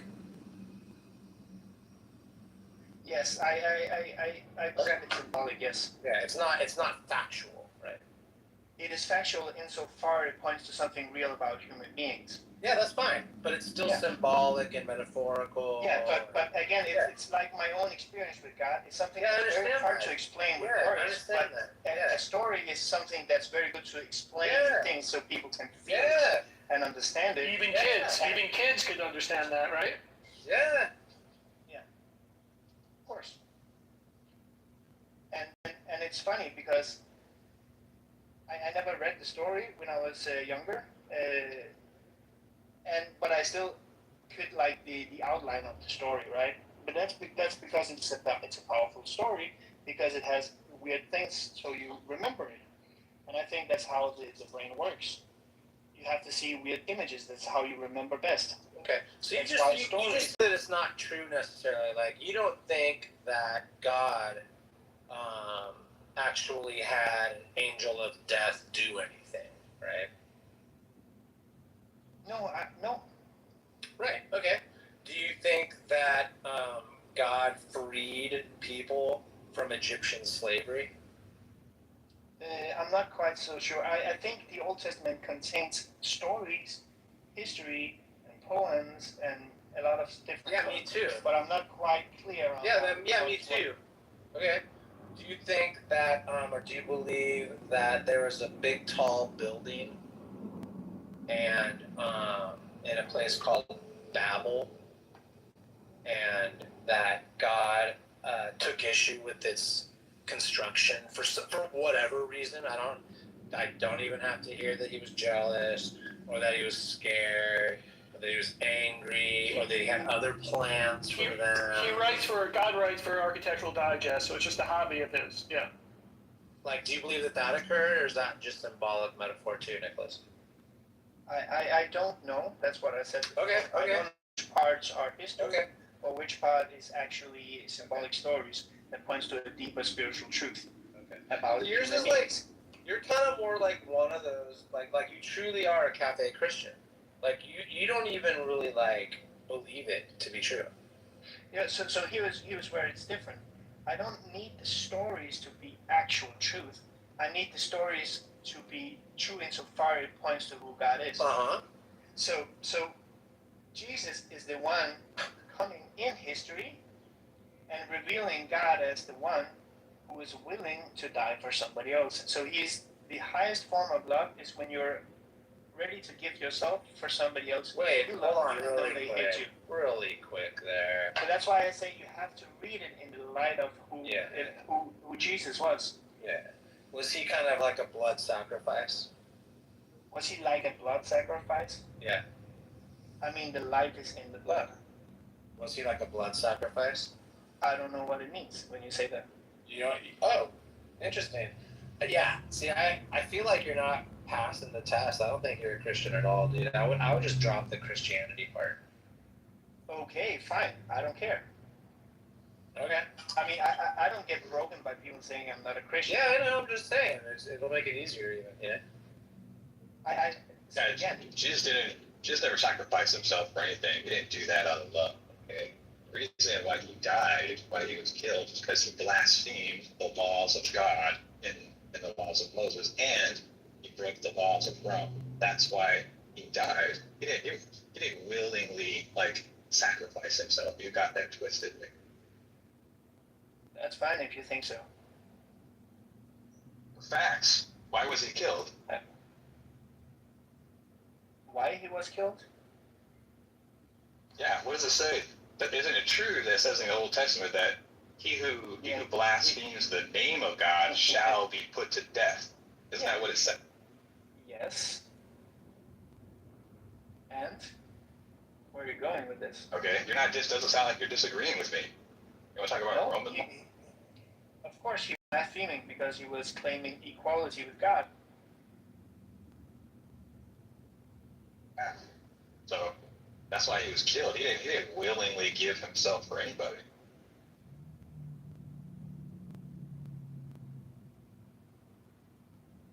I mean, let's just stay with the fact that he died, right? And at least the story as this: he willingly died. On the cross, he said to everybody, "Forgive them, for they do not know what they're doing." He didn't rebuke anyone. He took it like a man, right? That's as far as we know, based on the text. No, he didn't. It's not true. Pilate asked him, who he's the king of, and he pussied out. Instead of doing what's written in the Messianic prophecies, that the Messiah would be a king who will rule over Israel. He didn't say that. He pussied out and said, "Oh, my kingdom is not of this world." He was a coward. Yeah, but he also says that the kingdom has come. It was one of the first things he said when he came here. Yeah, what does that mean? So what? Yeah, so when the kingdom comes, it means Thy that the king's presence is near. Thy will be done. Is that what comes next? No, that's not what I'm saying. On That's not earth what I'm as it talking is in about. heaven. You know that one? Yeah, why are you saying that? Give us this day our daily bread. Oh, I don't know. Do you think there's a kingdom? Of course there's a kingdom. There's a kingdom of light and there's a kingdom of darkness. Is there a big chair? I don't know. Is there a throne? I mean, it's a good picture of showing how it looks. Is there a throne? It could be. Why? Why would you think that would be the case? Because based on my experience, I felt something that was more real than this Like life. a throne? You felt what? Like you were sitting in a throne? I didn't feel like a throne. Oh. So first of all, you haven't heard my story. That's fine. It did well. Have you heard my story? No, but I would like to. Would you?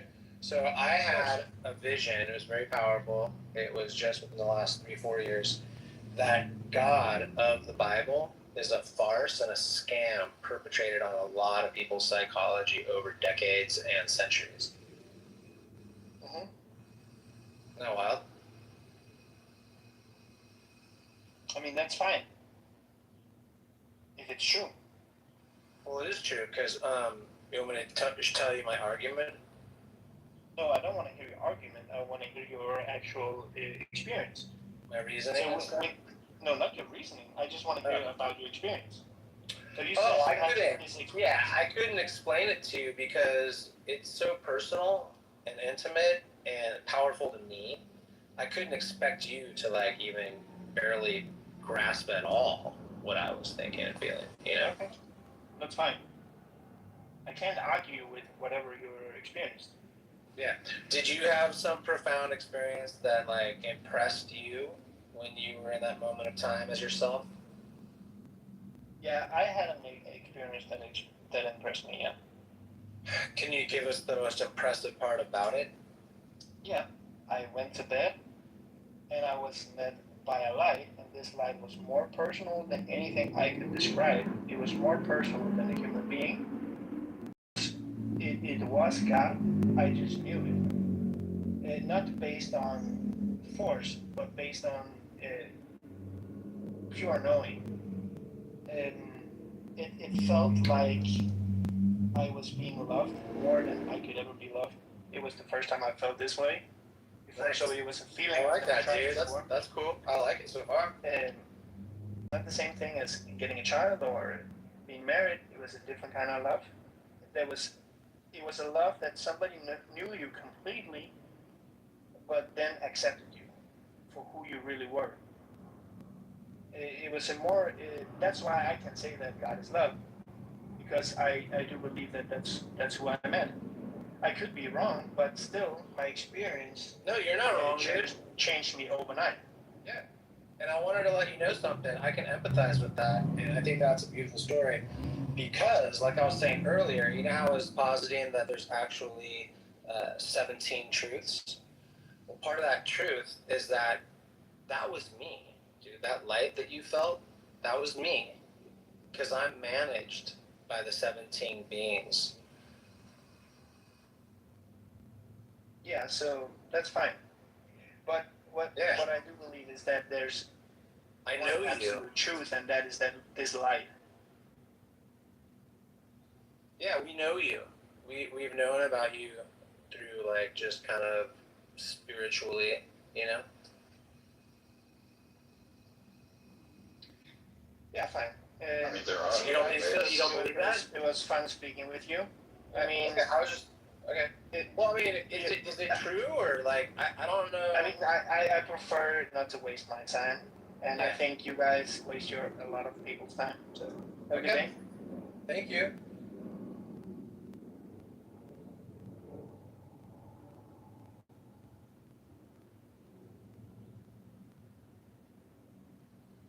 Crazy. Yeah, it's crazy. I tried to be light and funny, you know. Have you checked out the channel, The Good Liars? You know them, right? Oh yeah, they're great.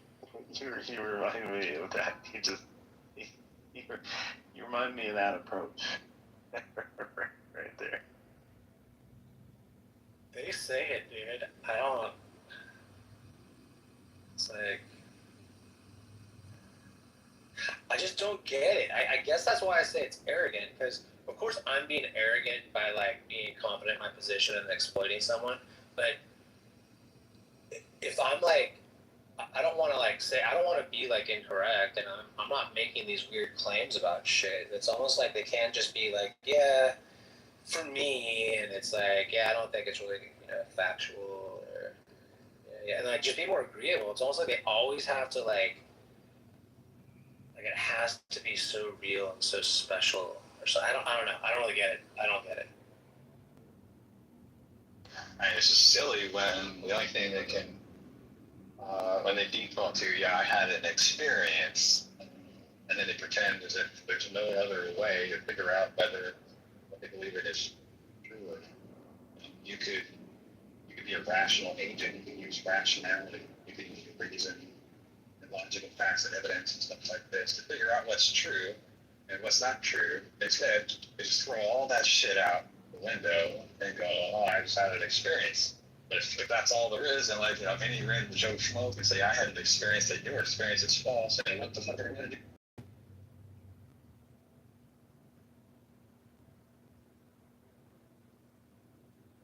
Yeah, that's why I try to get him to like. All he had to do is kind of concede and laugh at my joke and my comic strip, and it would have been like I would have laughed too, and just like laughed and been like, oh, whatever. But he's all like, oh, kind of like all like snooty and says, oh, I see how it's gonna be. It's like just funny to me.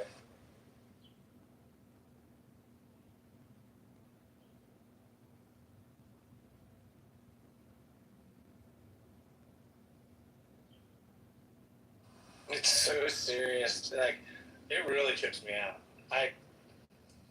This is why I have a hard time believing him. I'm like, are you like serious? Like, this is real? Holy shit.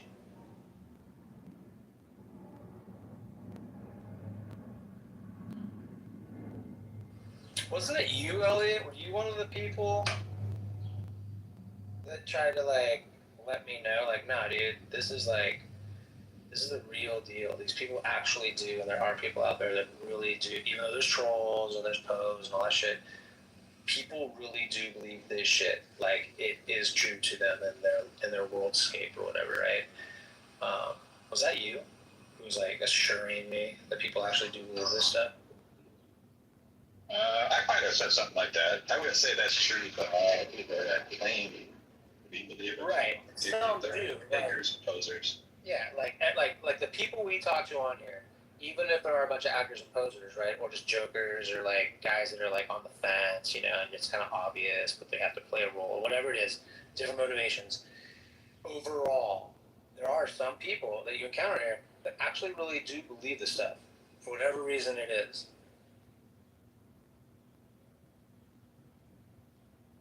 I mean, it's hard to know. I mean, you could. I suppose it's fair to like make inferences from what they say and how they behave and stuff like that. I suppose that's fair, but it is still kind of hard to figure out like who's the poser and who like genuinely believes that like God talks to them, and like so the person is a being of pure love, and they have like some deep special relationship with something that they can't even. Which is fine. Look, dude, I do. I can't even see my own guts, right? So whatever. I can't see my own brain. So there you go. I'll start there, and then outwardly, who fucking knows? Ants have a different world than I do. It's different perspectives, different, different realities, different physics, all this shit. I think a big part of it is when Dennett says that most people think that believing in God is good, so they believe in belief rather than believing in God. They believe in the belief in God. They think that's the good thing, so they just, and so that carries them some of the distance. I don't know exactly. Well, honestly, I'd have a lot more respect for them if they just came out and said, look, I find some utility in this and it works for me, kind of thing. Yeah, that's always been my position, dude. If I can establish that out of the gate, which a lot of times I do, I even like, and I'll even preface it, because it could be a hard one to broach, right? Because you kind of want to say, hey, this could be the most insulting thing I say to you in this exchange. I don't believe that you really believe this stuff, right? And if you do, or if you want to just come clean and go, it works for my family, it helps us be better people in our community, it gives us some structure, calendars, we like the events, socializing community, all the things. If they just came out and said it, I would have a lot more respect for them. But they won't just concede that it's mostly their opinion and their preference, and that it's not necessarily factually based.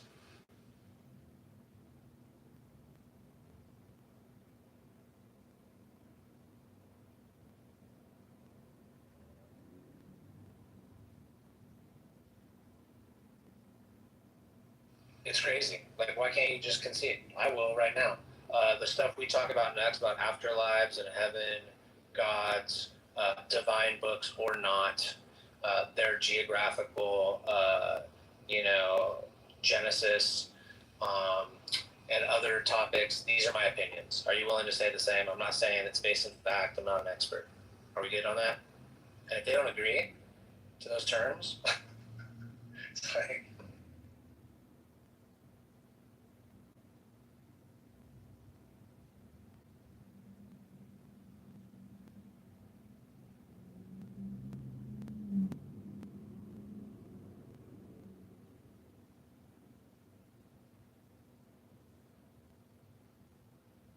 I mean, it seems fair.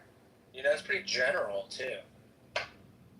Yeah, there's nothing unreasonable about that.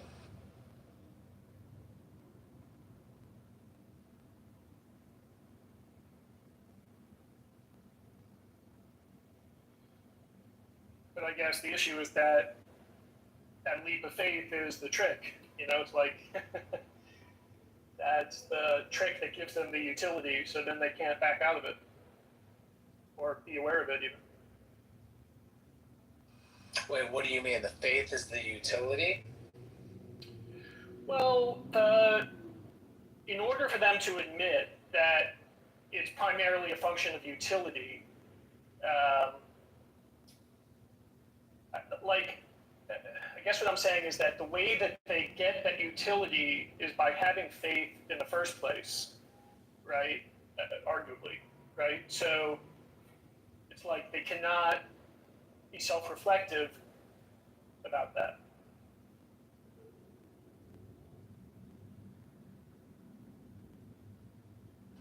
Ah, yes. It's like self-fulfilling.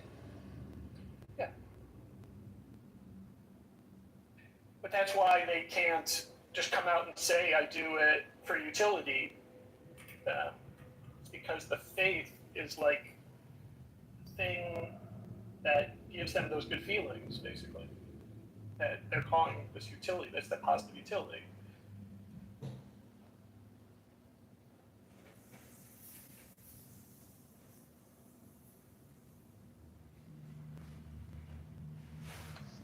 You know, what's funny, Jeff, is that when researchers have studied like the effects that prayer has on people, and one of the things that we've learned from those studies is that when people pray, the regions of their brains that activate are the same regions of the brain that activate when people take drugs, like COVID and even marijuana, all manner of drugs. Right. Yeah, I've heard that. As well as the fact that, all those near-death experiences are sort of tied to chemical compounds in the brain that are similar to DMT.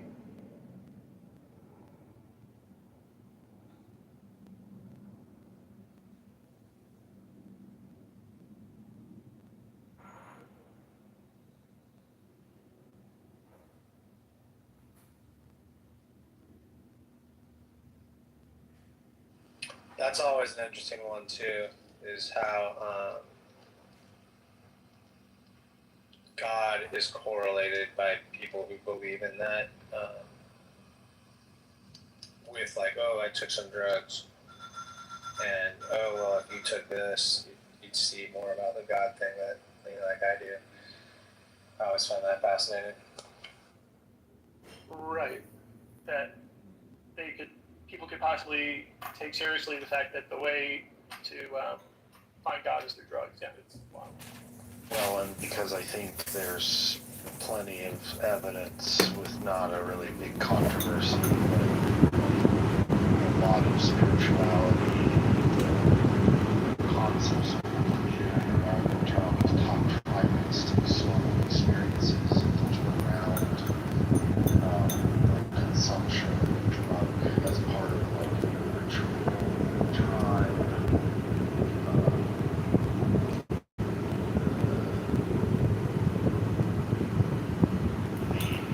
Experiences that you get from this sort of substance, et cetera, et cetera.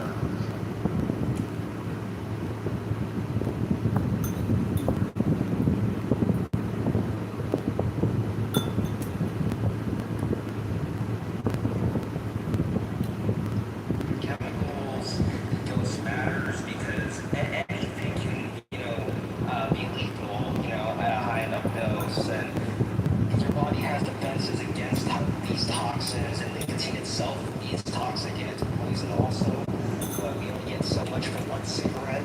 But the thing is, though, is with this, is that the reason why it's not like poisonous in the ordinary sense is because they don't, most smokers are just like smoking a cigarette and then they're dropping to the floor and fucking dying, and the body can tolerate these doses of what a cigarette offers.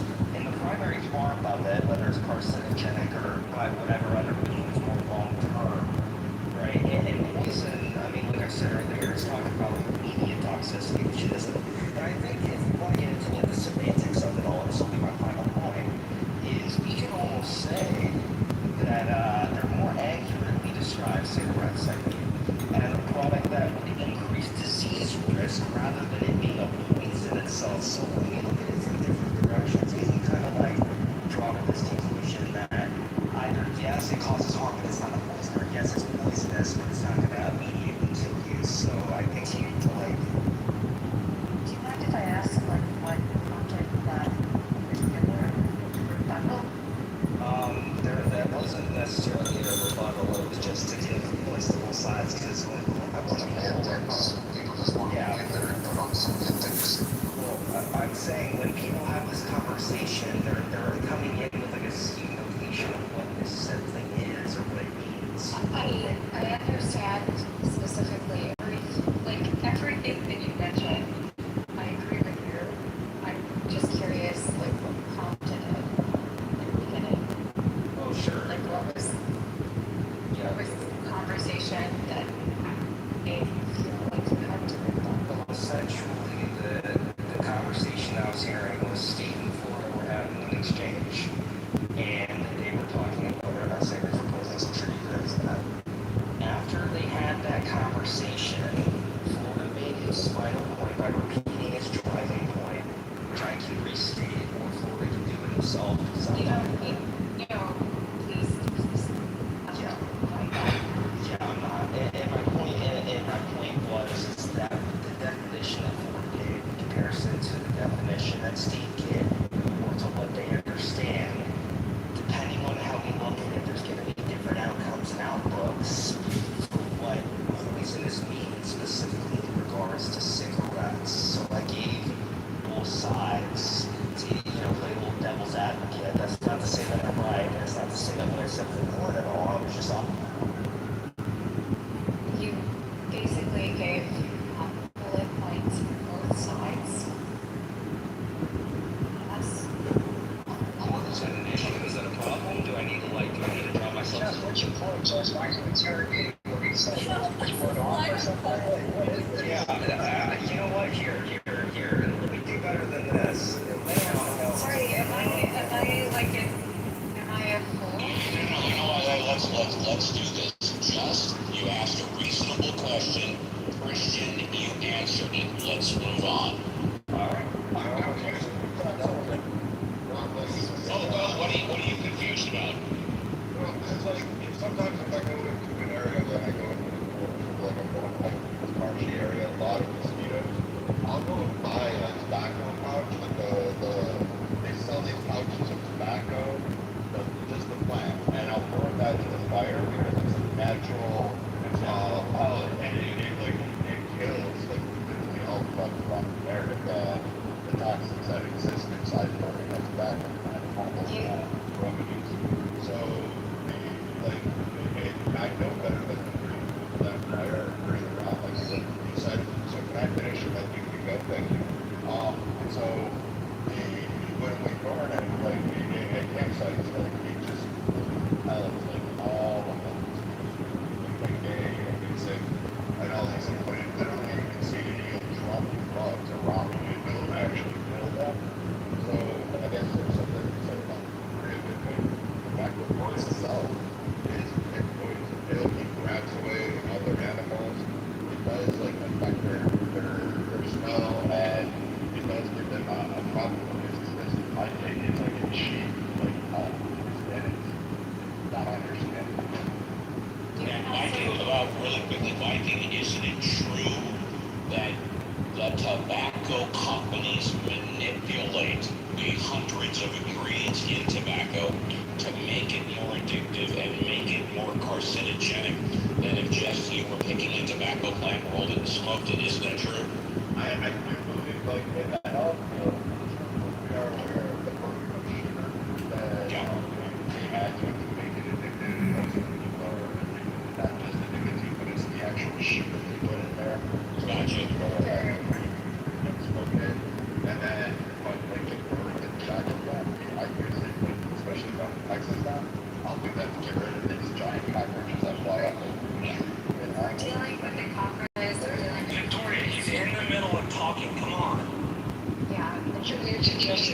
thing. Just change it to just interrupt. Not just listening, you're just interrupt. Yeah, so, like, again, one thing what I see is like some reptiles will, like, kind of push away from snakes and stuff like that, but that's all I do, because I learned that a long time ago, I'm pretty strict, Steve, so I just do it with the boys. Okay, tell you what, just listening, go ahead, go for it, just listening, I want to hear from you, I want to say, go ahead. Yeah, you can use honey or gear to attract all of the flies, all of the mosquitoes, everything. All you have to do is put it into a bottle that's kind of clear so that you can see. Make sure that you put it like in the bed of the bottle. Make sure that the bottle is properly placed so that it's like lengthwise, and you should be able to capture quite a few of the critters that are there. Trying to kill them all in the sight on them coming in the sight, he wants them dead. He doesn't want to try to trap them in a honey bottle because they won't all go into the honey bottle. But if they fly anywhere near the vicinity, they'll drop dead.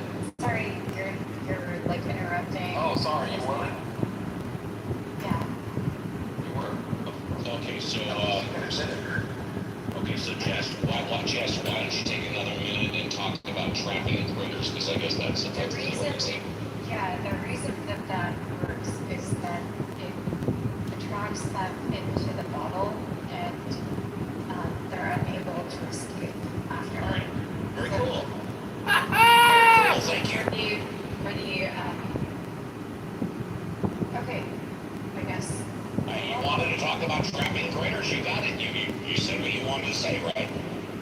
Steve, you can assume that a woman that speaks as slowly as her, like, understands what foods are healthy or unhealthy when she's shopping. I was going to say, I thought we were talking about warning labels and whether food is healthy, but if she wanted to take a minute and talk about trapping critters. I was only referring to that because... I've got no problem. You don't have to justify it. It's okay. It works. It actually works. Sorry. You don't need to apologize. She's the perfect target market for the fucking red, yellow, green lip. Not cute. Ouch. That hurt me. Let me know when I...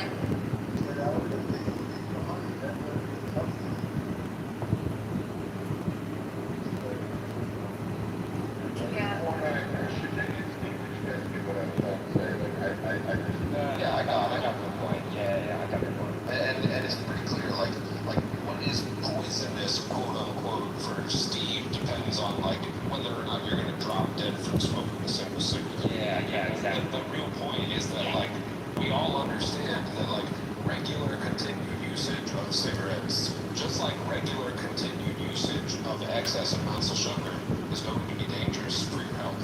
Yeah, in Florida, I'm looking at it from a different point of view than you are. I understand it. It appears you're looking at it more from a consumer practical point of view. I'm looking at it from more of a legal, litigious point of view.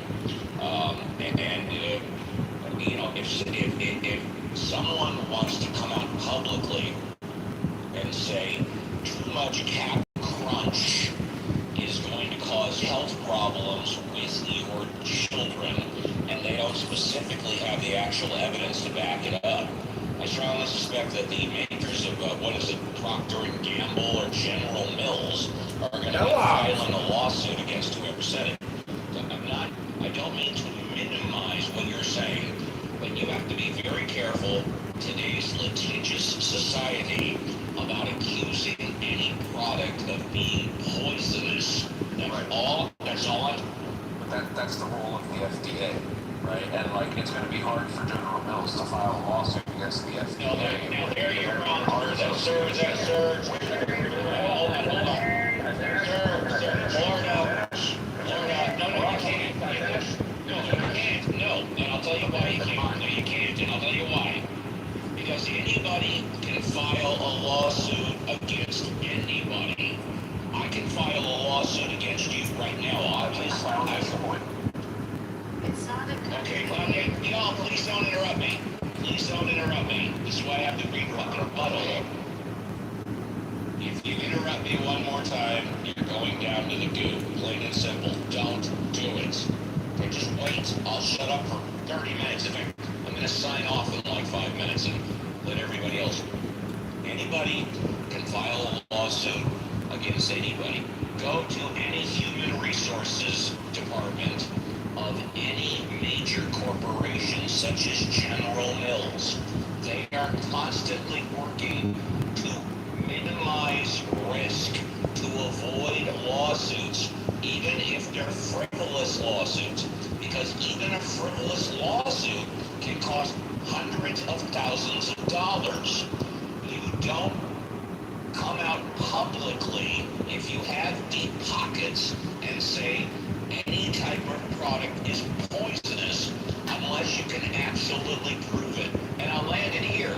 Even if you can prove it, you still don't come out and say something is poisonous, generally speaking, because you're going to be countersued anyways. It's not worth it.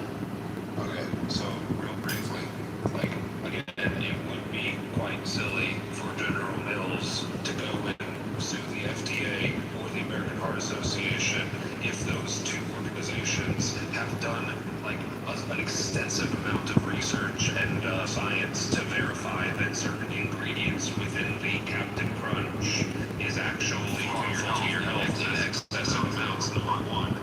And it only makes the matters worse if you're going to consider like current scientific evidence or proof that like most of these ingredients are safe, when you consider the fact that the overwhelming majority of the current research that's been done on our foods has been done by big tobacco, big pharma, and big food itself, not necessarily by the government or by doctors or by independent researchers. It's the big pharma and big tobacco that have largely done the research on what is considered quote-unquote safe over the history of America.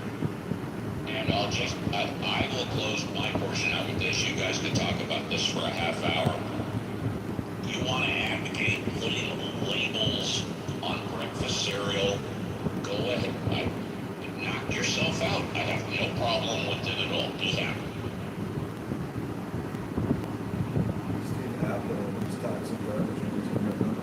My last question, Steve, such legislation? You're asking me if I would oppose legislation including warning labels on breakfast cereal. Yes. I do not oppose putting warning labels on products that are dangerous. In fact, I encourage it, such as alcohol, such as cigarettes, such as gasoline for your car, which contains benzene, which is a dangerous, cancerous additive to make things flow smoother. I think the acceptable level per the FDA fact-check me would be like 200 microunits for every million or something like that. There's an acceptable level of benzene that's allowed to be in gasoline, just like nicotine. Pure nicotine is poison. I think it's cancerous, but I'm not sure. But when you have an acceptable level amount in cigarettes, it's allowed to be there. So I am in favor of legislation that supports warning labels on dangerous products, which alcohol and cigarettes. But to put warning labels on breakfast cereal, I would be against that, yes.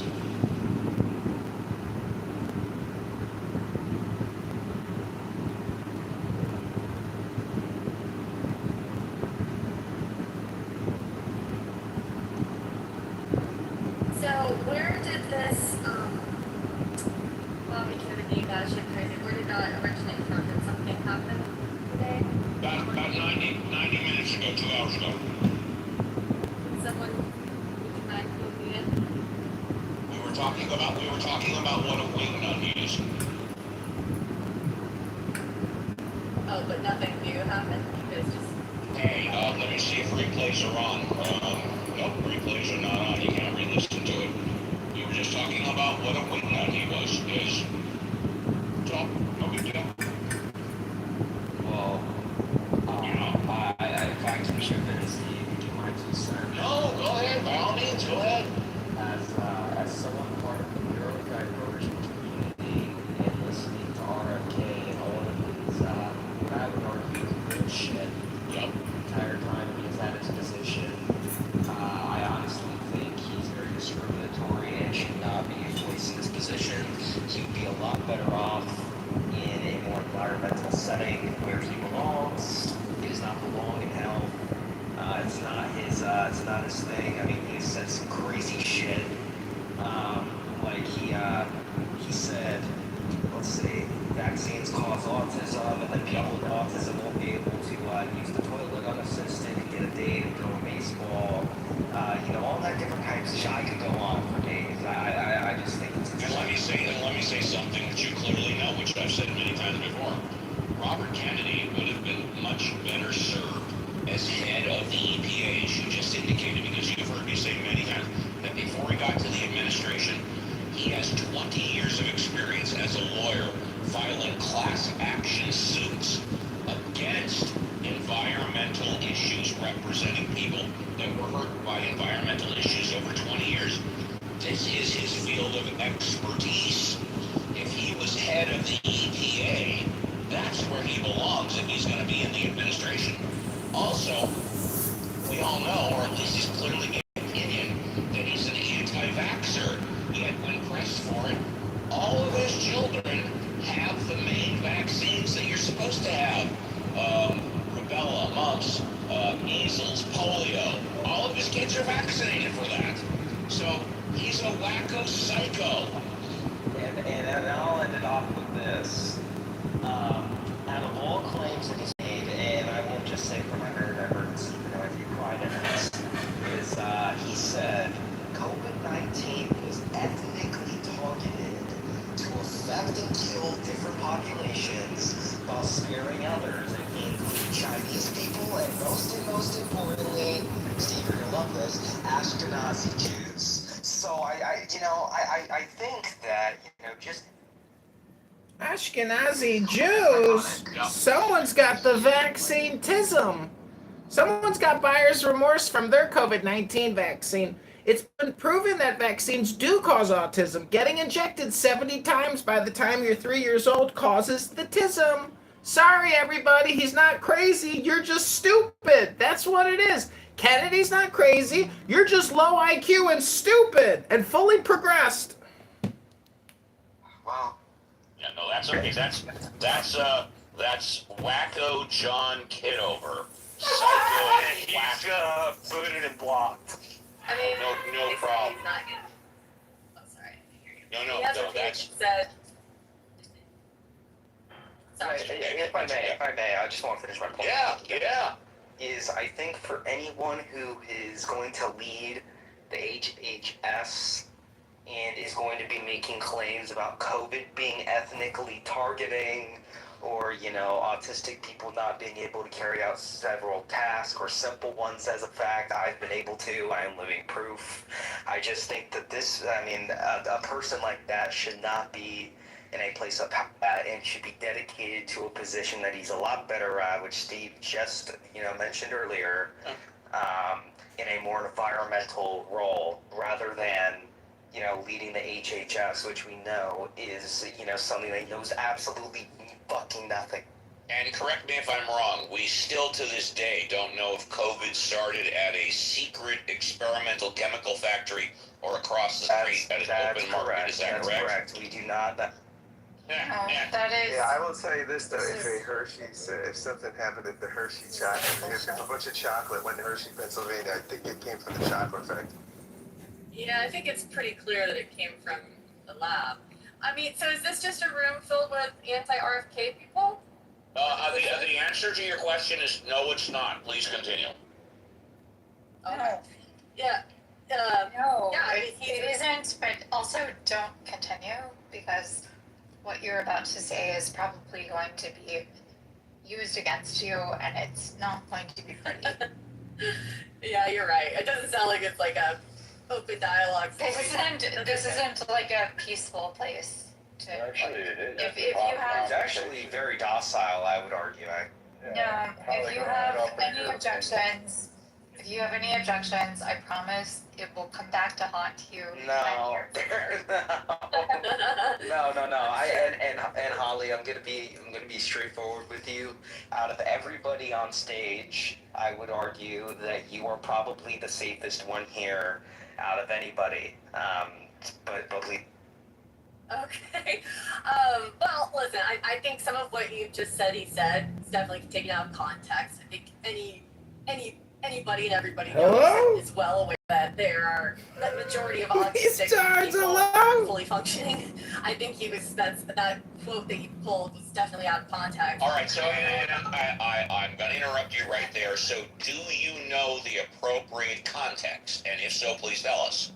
I'm driving right now, so I can't pull that up. Okay, so right now you don't know. That's okay. Well, yeah, and Holly, please continue, and after I can give you the context, because I have quoted. Okay. Okay, and then I would be interested to hear the other context for the other one that you said that was pretty egregious.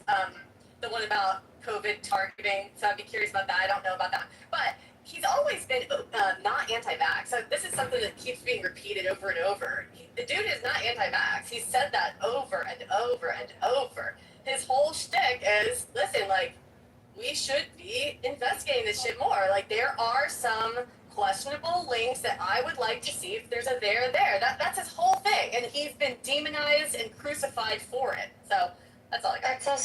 That's also not true. I'm sorry to share that with you, but you can look it up. Actually, That's also not identify true. that he has been anti-vax for the COVID vaccine specifically, and it was so insane. Okay, hold on 1 second. Anti-COVID vaccine is not the same as being labeled anti-vax. That's true. You know what I mean? When you say The two are distinctly different. Yeah. Yeah. Because one of them wasn't actually a vaccine, one of them is actually an mRNA modified chemical. For the autism one, he was at a press conference for the Autism Research Initiative. You know, the autism research. It was in April and last year, and he was arguing that autism was caused by mental exposure. And what he said was, word for word, is quote, "These are kids who, many of them, were fully functional and regressed because of some environmental exposure into autism when they're 2 years old. And these are kids who will never pay taxes, they'll never hold a job, they'll never play baseball, they'll never write a poem, they'll never go out on a date, and many of them will never use a toilet unassisted." Is this what Christian's life is like? Quote. And I'll give my little 2 cents and then I'll move on to the next one because I don't want to like take up the entire room. I have